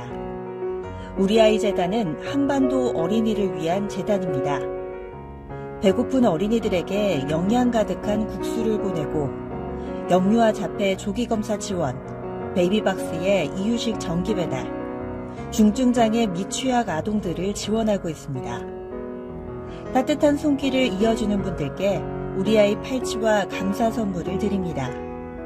지속적인 지원을 통해 더 많은 어린이들에게 도움을 줄 수 있도록 정기 후원자가 되어주세요. 후원 문의 02-2128-3344, 2128-3344. 네, 뉴스인싸 프라임 시작합니다. 총선 판세와 진짜 민심 분석부터 검찰 언론 개혁까지 뉴스인싸 프라임은 한 발 더 깊이 들어가죠. 여론조사 전문가, 대기자, 그리고 종교인까지 특히 아주 특색이고 화끈한 분들 많이 모시고 있습니다. 뉴스인싸 프라임은요, 구독자와 긴밀하게 소통하고 구독자와 함께 만들어가는 그런 시간인데요. 그래서 유튜브 멤버십 회원에게만 우선 서비스가 됩니다. 지금 바로 함께 하시면 될 것 같고요. 다양한 의견과 질문들 댓글로 남겨주시면 방송 도중에 소개도 해드리고 프로그램에도 반영합니다. 깊이 있는 고품격 시사대담 뉴스인싸 프라임 지금 시작하겠습니다. 자, 매주 화요일 코너는 서초의 봄이죠. 검찰과 법원 이야기 나눠보는 그런 시간인데요. 검찰 공화국의 심장부인 서초동에 봄이 오는 그날까지 본격 검찰 관찰 시사 토크 조수진, 이현주 두 변호사 모시고 이야기 한번 해보겠습니다. 두 분 어서 오십시오. 네, 안녕하세요. 안녕하세요. 왜 이렇게 얌전하게? 아니, 지금 고품격이라고 하시길래. 고품격. 예. 고품격이 아니어서 약간 경건한 마음으로. 어제 조희대 대법원장 후보 청문회 다 통과하고 이제 된다는 거 아니겠습니까? 어떻게 보셨습니까? 뭐, 그냥 정통 법관이신데, 지금 가장 입에 오르내리고 있는 게 40대 기획사 사장이 여중생하고 성관계를 가진 것이, 괜찮다. 그 유죄 판결을 1심이 유죄 판결, 항소심까지 유죄 판결이었는데 대법원에서 무죄로. 파기환송을 하고 마지막에 또 그 판결을 확정시킨 것에 대해서 근데 이해가 안 가, 솔직히 저는 그 사건이. 그 여학생이 사실은 병원에 문병을 하러 왔다가 그 아들인가요? 그 기획사의 자식인가 누군가가 거기 병원에 있어가지고 왔던 그 사람 만난 거잖아요. 와가지고 내가 너 연예인 시켜줄게 하면서 사실은 접근해가지고 관계를 맺은 거 아니에요?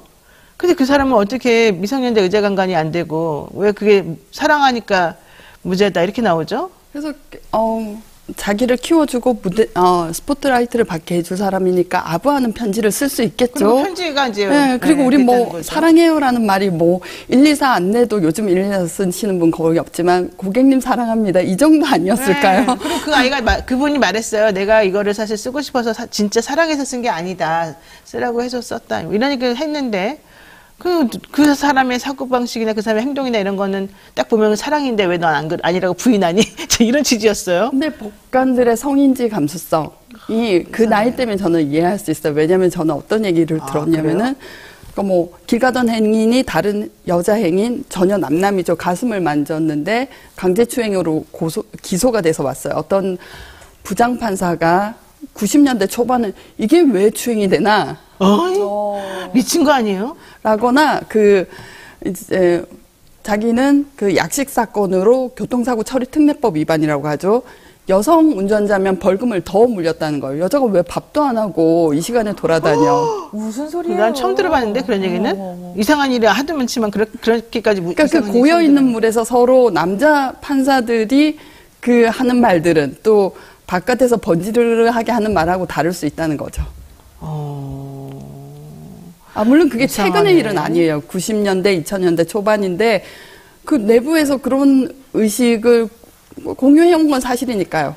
저는 그 법조계의 남자분들이 지금은 그냥 입을 닫고 있을 뿐이지 속마음은 변하지 않았다고 봅니다. 변호사계도 다른 게 없고 그리고 이제 굉장히 보수적인 저는 대법관이구나라고 느꼈어요. 그러니까 온건하거나 합리적인 판결도 낸 바가 있지만 그렇지만 여성에 관한 관점이라든가 아니면은 소수자에 대한 관점이라든가 이런 부분은 선형적인 굉장히 엘리트 코스를 밟아온 보수적인 남성이구나 이런 생각했어요. 그렇죠. 보수적이죠. 사실은 엄청 보수적이죠. 우리가 생각하는 상상 이상으로 그렇다고 난 알고 있습니다. 또 어쨌든 조희대 대법원장. 저도 연수원 때만 해도 제가 연수원 때 한 20년 전에 저희 민사 교수님이 뭐라고 하셨냐면 여자 연수생들은 여기서 얼른 신랑감을 구해야 된다. 눈만 높아져서 그렇게 말했어요? 누가 똑똑하고 집이 높은 며느리 원하는 줄 아느냐라는 말까지 들어야 했던 게 저희예요. 부장판사이셨던 누구야 그 사람 도대체? 조간행 교수라고 제 여기서 말했습니다. 조간행 부장판사라고 있어요. 실명 요정. 저번에 알릴레오 나오셨을 때도 실명 거론 엄청 하고 가셨어요. 진짜요? 예. 여기 황금 허무과장이다. 너네들이 나가서 막 변호사 내, 판사 내, 감사 내 이런다고 좋은데 시집갈 줄 아느냐라고 그 여성 비하적인 발언을 막 하셨어요. 황금어장이란 말이 난 너무 딱 꽂히는데. 법조계 말도 맛있죠. 그러니까 사법연수원에서 그 회식하잖아요. 네. 교수님들 모시고 그러면 여연수생들을 교수님들 양옆에 앉혔어요. 앉히긴 했죠. 35기니까 그때가 20년 전이네요. 그랬어요. 아, 나도 35기였는데. 동기신가요? 제가 45에 사법시험 합격해가지고 35기인데 그때 둘째 낳느라고 연수원은 휴학했죠. 아, 그래서요? 가을에. 예. 네. 아, 시험 기수로 해야죠. 시험 기수 45에. 예, 그러니까 같은 예, 그거지. 동기로. 네, 저는 그래서 45에 35기, 36기를 다 알아요. 그래서 좀 발이 넓었어요, 그 당시에. 여러 해 다니셨군요. 네. 아, 몰랐네요.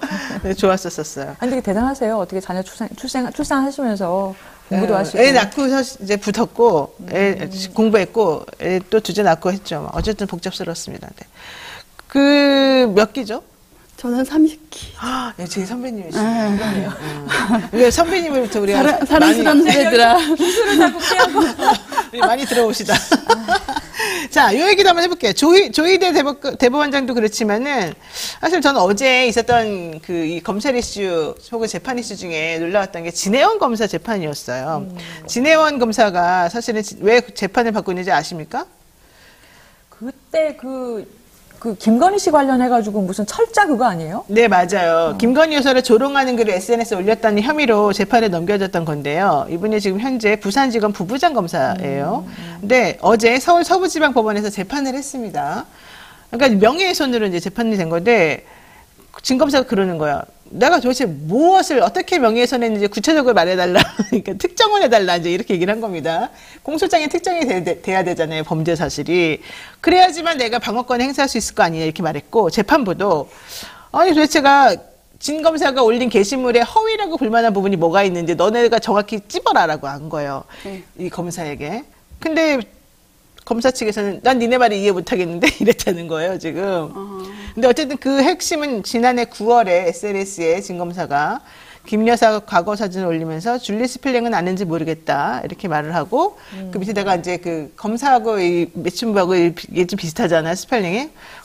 그거하고 한 글자만 다른 영어를 하나를 섞어가지고 좀 조롱하는 듯한 행동을 취했다는데 이게 핵심인데 이게 좀 애매해요, 솔직히 말하면. 진 검사님 얘기는 그거군요. 내가 명예훼손을 했다 손 쳐도 이게 사실적신지 스펠링 스펠링 모르는 게 사실적신지 허위사실적신지 밝혀라. 너네가 밝혀라 이거네요. 그리고 나는 그것도 있고 또 하나는 누구를 특정했는지 니네가 아냐? 내가 쓴 것만 가지고 이런 것 같은데.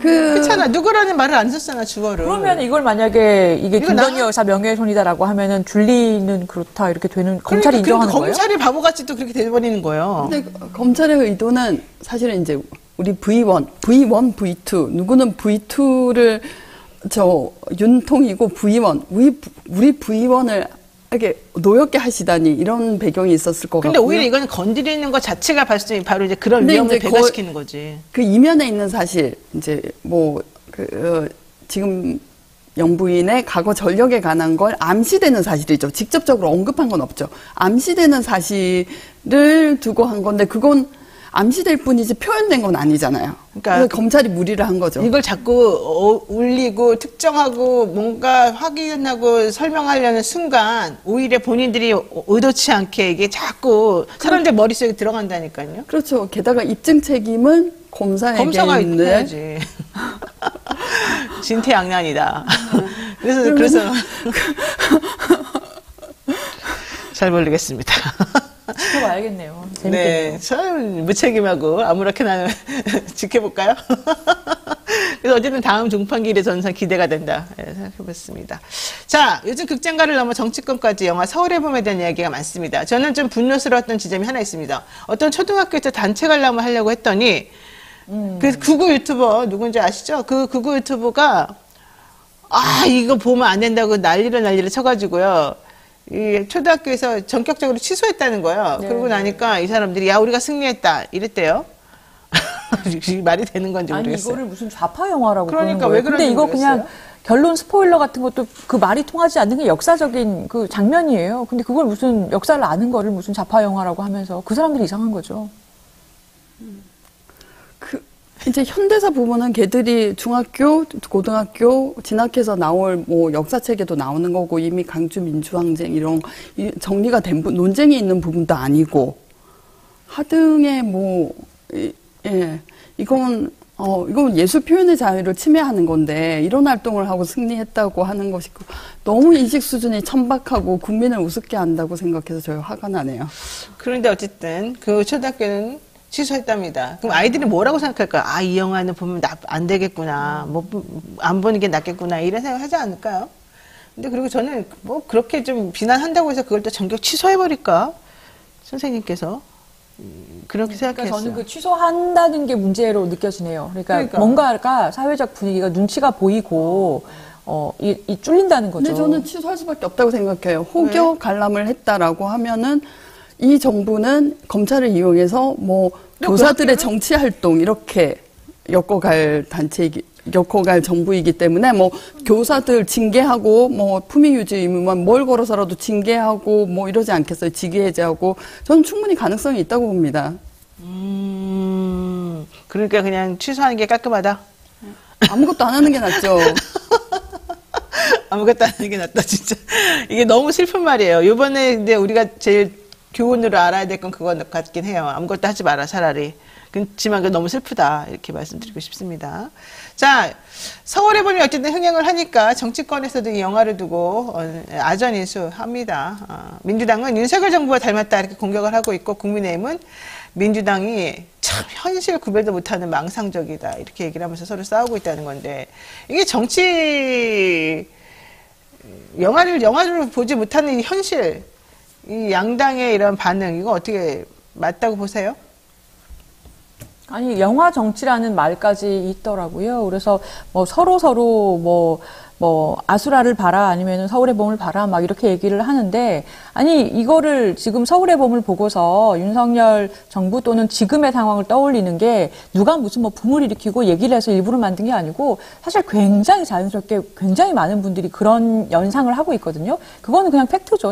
그거는 비슷한 면이 있다는 거고 이건 정치적인 무슨 뭐 음모다 이렇게 볼 일은 아니에요.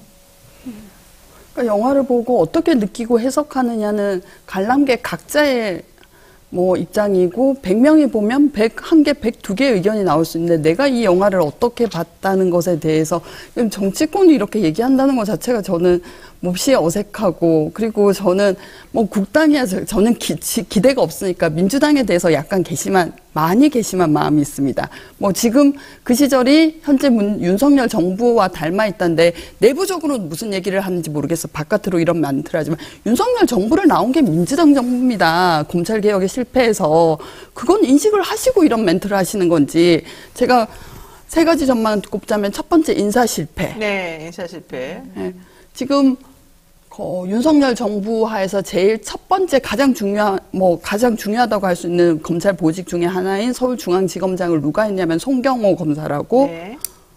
2008년에 강우병 보도에서 PD 수첩 때려잡았던 사람입니다. 그렇죠. 네. 그리고 박윤혜 검사라고 있는데 그 민간인 사찰 사건 기억하시죠? 네네. 지코라는 동영상을 올렸다가 자기 블로그에 올렸다가 그 KB하고 거래도 끊기고 KB 전직 직원이었어요. 대단히 고생하신 분이 있는데 그 민간인 사찰 사건을 뭉갰던 박윤혜 검사를 검사장을 시켜준 것도 문재인 정부입니다. 그런데 그 1차 사건을 일단 유야무야 말아먹고 너무 여론이 들끓으니까 2차 수사단을 꾸리고 단장을 맡은 사람이 있어요. 근데 그때 내부에서 어떤 풍경이 벌어졌냐면 내부 검사들조차 반발을 한 거예요. 이거 시나리오 바꾸고 수사하는 거 아니냐. 난 검찰 그만두겠다라고 하고 이 프로세스에 실제 새벽에 사직 인사를 올린 검사도 있었어요. 조모 검사라고. 근데 내부에서 막 해유시켜가지고 금방 내리긴 했는데 내부에서조차 시나리오 가지고 청와대 하명대로 시나리오 받아서 수사하는 거 아니냐라고 반발을 받았던 사람이고 그리고 국무총리실에서 압수수색 해온 USB 7개가 없어졌어요. 그 수사단에서. 그 사람을 검사장 시켜준 게 문재인 정부입니다. 왜 그런 거예요? 그건 저한테 물어. 그리고 또 하나 지금 이문정 검사를 여러분이 뭐 문재인 정부에서 그 영전했다고 착오하시는 분이 있는데 3년 동안 자기 기수보다 연수원 기수보다 2기수 밑에 라인으로 움직였어요. 지청부장. 그 다음에는 포항지청 중경단이라고 해서 아주 한직 자리에. 그렇죠. 네. 그래서 제가 아니 최근에 전 청와대 모 관계자를 만나서 그 어두운 시절에 검찰 내에서 유일하게 자기 목소리를 냈고 저항했던 검사인데 어떻게 그렇게 하대할 수 있느냐, 멸시할 수 있느냐라고 했더니 청와대에 들어있던 특수부 검사들이 임서진, 임은정, 서지현, 예현, 진해원. 서지현, 진해원을 임서진이라고 부르면서 얘네들 트러블 메이커다. 관종이다. 정치하려고 그런다. 라고 오명을 씌웠다는 거예요. 네, 그래서 제가 그거 모하면 믿었다는 거 아닙니까? 그랬더니 그렇다고 인정을 하더라고요. 인사 실패잖아요. 그리고 두 번째 조직에서의 실패. 네. 그러니까 그 문재인 정부 초기에 법무검찰개혁위원회가 만들어지고 인지부서 특수공안 기획을 축소하고 형사부 검사들을 우대하겠다라고 했어요. 네. 그런데 2018년에 정작 뭘 했냐면은 인지부서인 서울중앙지검 4차장 자리를 만들어줘요. 형사 1차장, 그 1차장이 원래 그 형사바, 2차장이 공안, 3차장이 특수인데 인지부서 자리를 조세 공정거래 4차장 자리를 만들어줍니다. 오히려 수사권 없애고 기소권만 부여하고 이런 검찰 개혁을 해야 할 판에 검찰 오히려 더 비대하게 조직을 만드는군요. 게다가 초대 4차장이 누구냐면 이두보. 유호성 간첩 조작 사건. 외환거래법. 네. 아니 그 사람은 조작은 안 했고요. 조작 외환거래법을 기소유예했던 걸 무죄를 받고 나니까 보복 기소, 추가 기소를 해서 그 법원에서 공소권 남용 판결을 받은 검사잖아요. 그 교과서에서만 나온다는 공소권 남용. 그렇죠. 검찰하고 법원하고 서로 아름아름하면서 네. 이런 참사를 만든 게 문재인 정부인데 지금 윤석열 정부는 전두환 정부를 닮아 있다고 한가하게 얘기할 게 아니죠. 저는 그때 그 서울의 봄에서 그 무능하고 그 우왕좌왕하던 육군 참모본부의 모습이 민주당이라고 생각해요. 아이고머니나. 자, 정청래 최고위원은 서울의 봄을 봐야 된다고 말하면서 군복 대신 검사의 옷을 입고 총칼 대신 합법의 탈을 쓰고 휘두르는 검사의 칼춤을 본다.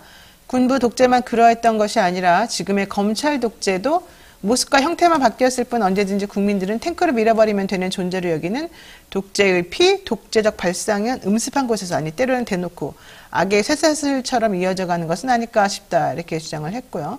반면에 국민의힘에서는 장해찬 최고위원이 자꾸 상대를 몇십 년 지난 군사정권과 결부시켜 악마화하는 것은 나쁜 정치다 이렇게 얘기했고 국민의힘에서는 아수라를 자꾸 언급하면서 이재명 대표를 빗대어서 얘기를 하고 있다. 이제 서로 이렇게 양쪽에서 좀 공방을 벌이고 있군요. 자, 일단 이번 정부 좀 전에 얘기했습니다만 특수통 지금 사실은 이제 보여지는 모습들이 너무 옛날에 군대에 있었던 문제의 그 조직 하나회 조직 그거하고 똑같다. 이런 사실 얘기들이 되게 많거든요. 그리고 이번 정부 검찰 출신 중에 활약하는 사람들은 대부분이 다 특수통 출신이다. 윤석열 대통령하고 옛날에 직접 간접적으로 영향권 내에 있었던 사람이다. 뭐 이런 얘기 많아요. 맞아요? 아니 그러니까 사실은 그 서울의 봄 영화를 보면서 하나회를 가지고서 이제 전두환 이 하나회의 핵심적인 이 역할을 하면서 장군들 말을 안 듣고 장군들을 치잖아요. 그런데 이거를 지금 윤석열 대통령이 검찰총장이던 시절에 문재인 정부 때 조국 장관 치고 또 이제 문재인 대통령 말 안 듣고 했던 부분하고 굉장히 유사하다라고 이제 생각들을 하시고 있고, 근데 여기서 굉장히 지금까지도 주목해야 되는 게 사실 특수통이라는 거죠. 완전히 똑같진 않아요. 그러니까 군부나 하나회는 완전 그 초법적인 무력을 행사했던 집단인 것이고, 그리고 지금 검찰은 제도권 안에 있기 때문에 나란히 비교하는 건 어렵지만 윤석열 사단이라고 불리는 사람들이 대부분 특수부의 출신들인 건데, 근데 공통점이 있다면 이 권력이라는 것, 어떠한 수사를 하거나 군부처럼 뭔가 무력을 행사할 수 있거나 검찰처럼 수사를 할 수 있는 어떠한 권력이 카르텔을 형성하고 사조직화되어 있다라는 점에서 그 똑같은 모습을 보시는 것 같아요. 그게 굉장히 위험한 건데, 사조직화되어 있는 것이 어떠한 공익을 위해서 큰 목적을 위해서가 아니라 윤석열이라는 사람을 위해서, 그래서 사조직화되어 있다라는 것으로 보여진다. 이거를 굉장히 좀 비슷하다라고 보시는 것 같아요. 근데 하나회에서 그 지켜야 되는 규율 같은 게 보면 뭐 영화나 이런 데서 있더라고요. 그러니까 하나회가 옛날에 이랬대요. 4개 항을 선서를 해야 들어간대요. 하나회에 들어와라는 제안 자체가 굉장히 이제 내가 이너서클에 들어가는구나 라는 거를 이제 알 수 있게 해주는 건데 4개의 항 선서를 하는 항목이 선후배와 동료에 의해 합의된 명령에 복종한다. 이게 첫 번째라 그래요. 무슨 조직의 명령이 아니라 선후배와 동료들에 의해서 합의된 명령에 복종하고 두 번째로 의리와 맹세를 저버리면 인간적 자격을 박탈당하는 것을 각오한다. 인간적 자격을 박탈당해요? 그러니까 군의 명령을 따르고 뭐 이게 아니에요. 그냥 이 선배들의 명령에 따른다라는 게 하나의 지령인 거예요. 근데 이걸 보면서 지금의 그 검찰들 중에서도 특수통으로 분류되는 사람들 아니면 윤석열 사단에 들어가서 그분들이 뭔가 말을 잘 듣고 지금 어디가 있어요? 엄청나게 검찰이 그동안 진출 안 했던 요직에 가 있잖아요. 비슷하다라고 느끼시는 거죠. 지금 특수통 출신이 하여튼 원래 검찰은 형사부, 특수부, 그다음에 이제 공안 뭐 이렇게 좀 나눠져 있지 않았습니까? 근데 보통 이제 특수부 검사들이 좀 재벌들도 뭐 하고 이렇게 이것저것 크게 하면서 좀 약간 어깨에 힘들어가서 거기를 좀 좌지우지하고 그랬었긴 했는데, 그래서 상대적으로 형사부나 이런 일반적인 범죄를 취급하는 그런 처리하는 그런 검사들은 좀 기죽어 있었고 막 그랬었잖아요. 그러면서 공안하고 특수부하고 서로 싸우고 자기네가 서로 잘났다 그러고. 근데 이번에는 아예 그냥 이쪽이 이겨버렸어요, 특수부가. 근데 솔직히 말하면 뭐 형사부는 좀 등한시된다 정도가 아니라 특수부는 형사부 검사들을 사람 취급 안 한다. 그 정도까지였어요? 왜? 그건 왜냐면 좋은 보직들은 자기네들이 다 차지하고 저 지게꾼이라고 멸시적으로 불러요. 그러니까 형사부도? 경찰에서 송치돼 오는 사건들만, 그 자잘한 사건들만. 그러니까 그 검사들은 어떤 의식을 갖고 있냐면은 불러서 조사하는 사람, 내가 기소하는 사람보다 내가 높아. 근데 재벌회장 불러서 기소하고 그렇지. 공소유지하고 자기가 재벌회장보다 힘 센 거예요. 네. 그래서 윤석열 대통령이 재벌회장들을 마구 불러대잖아요.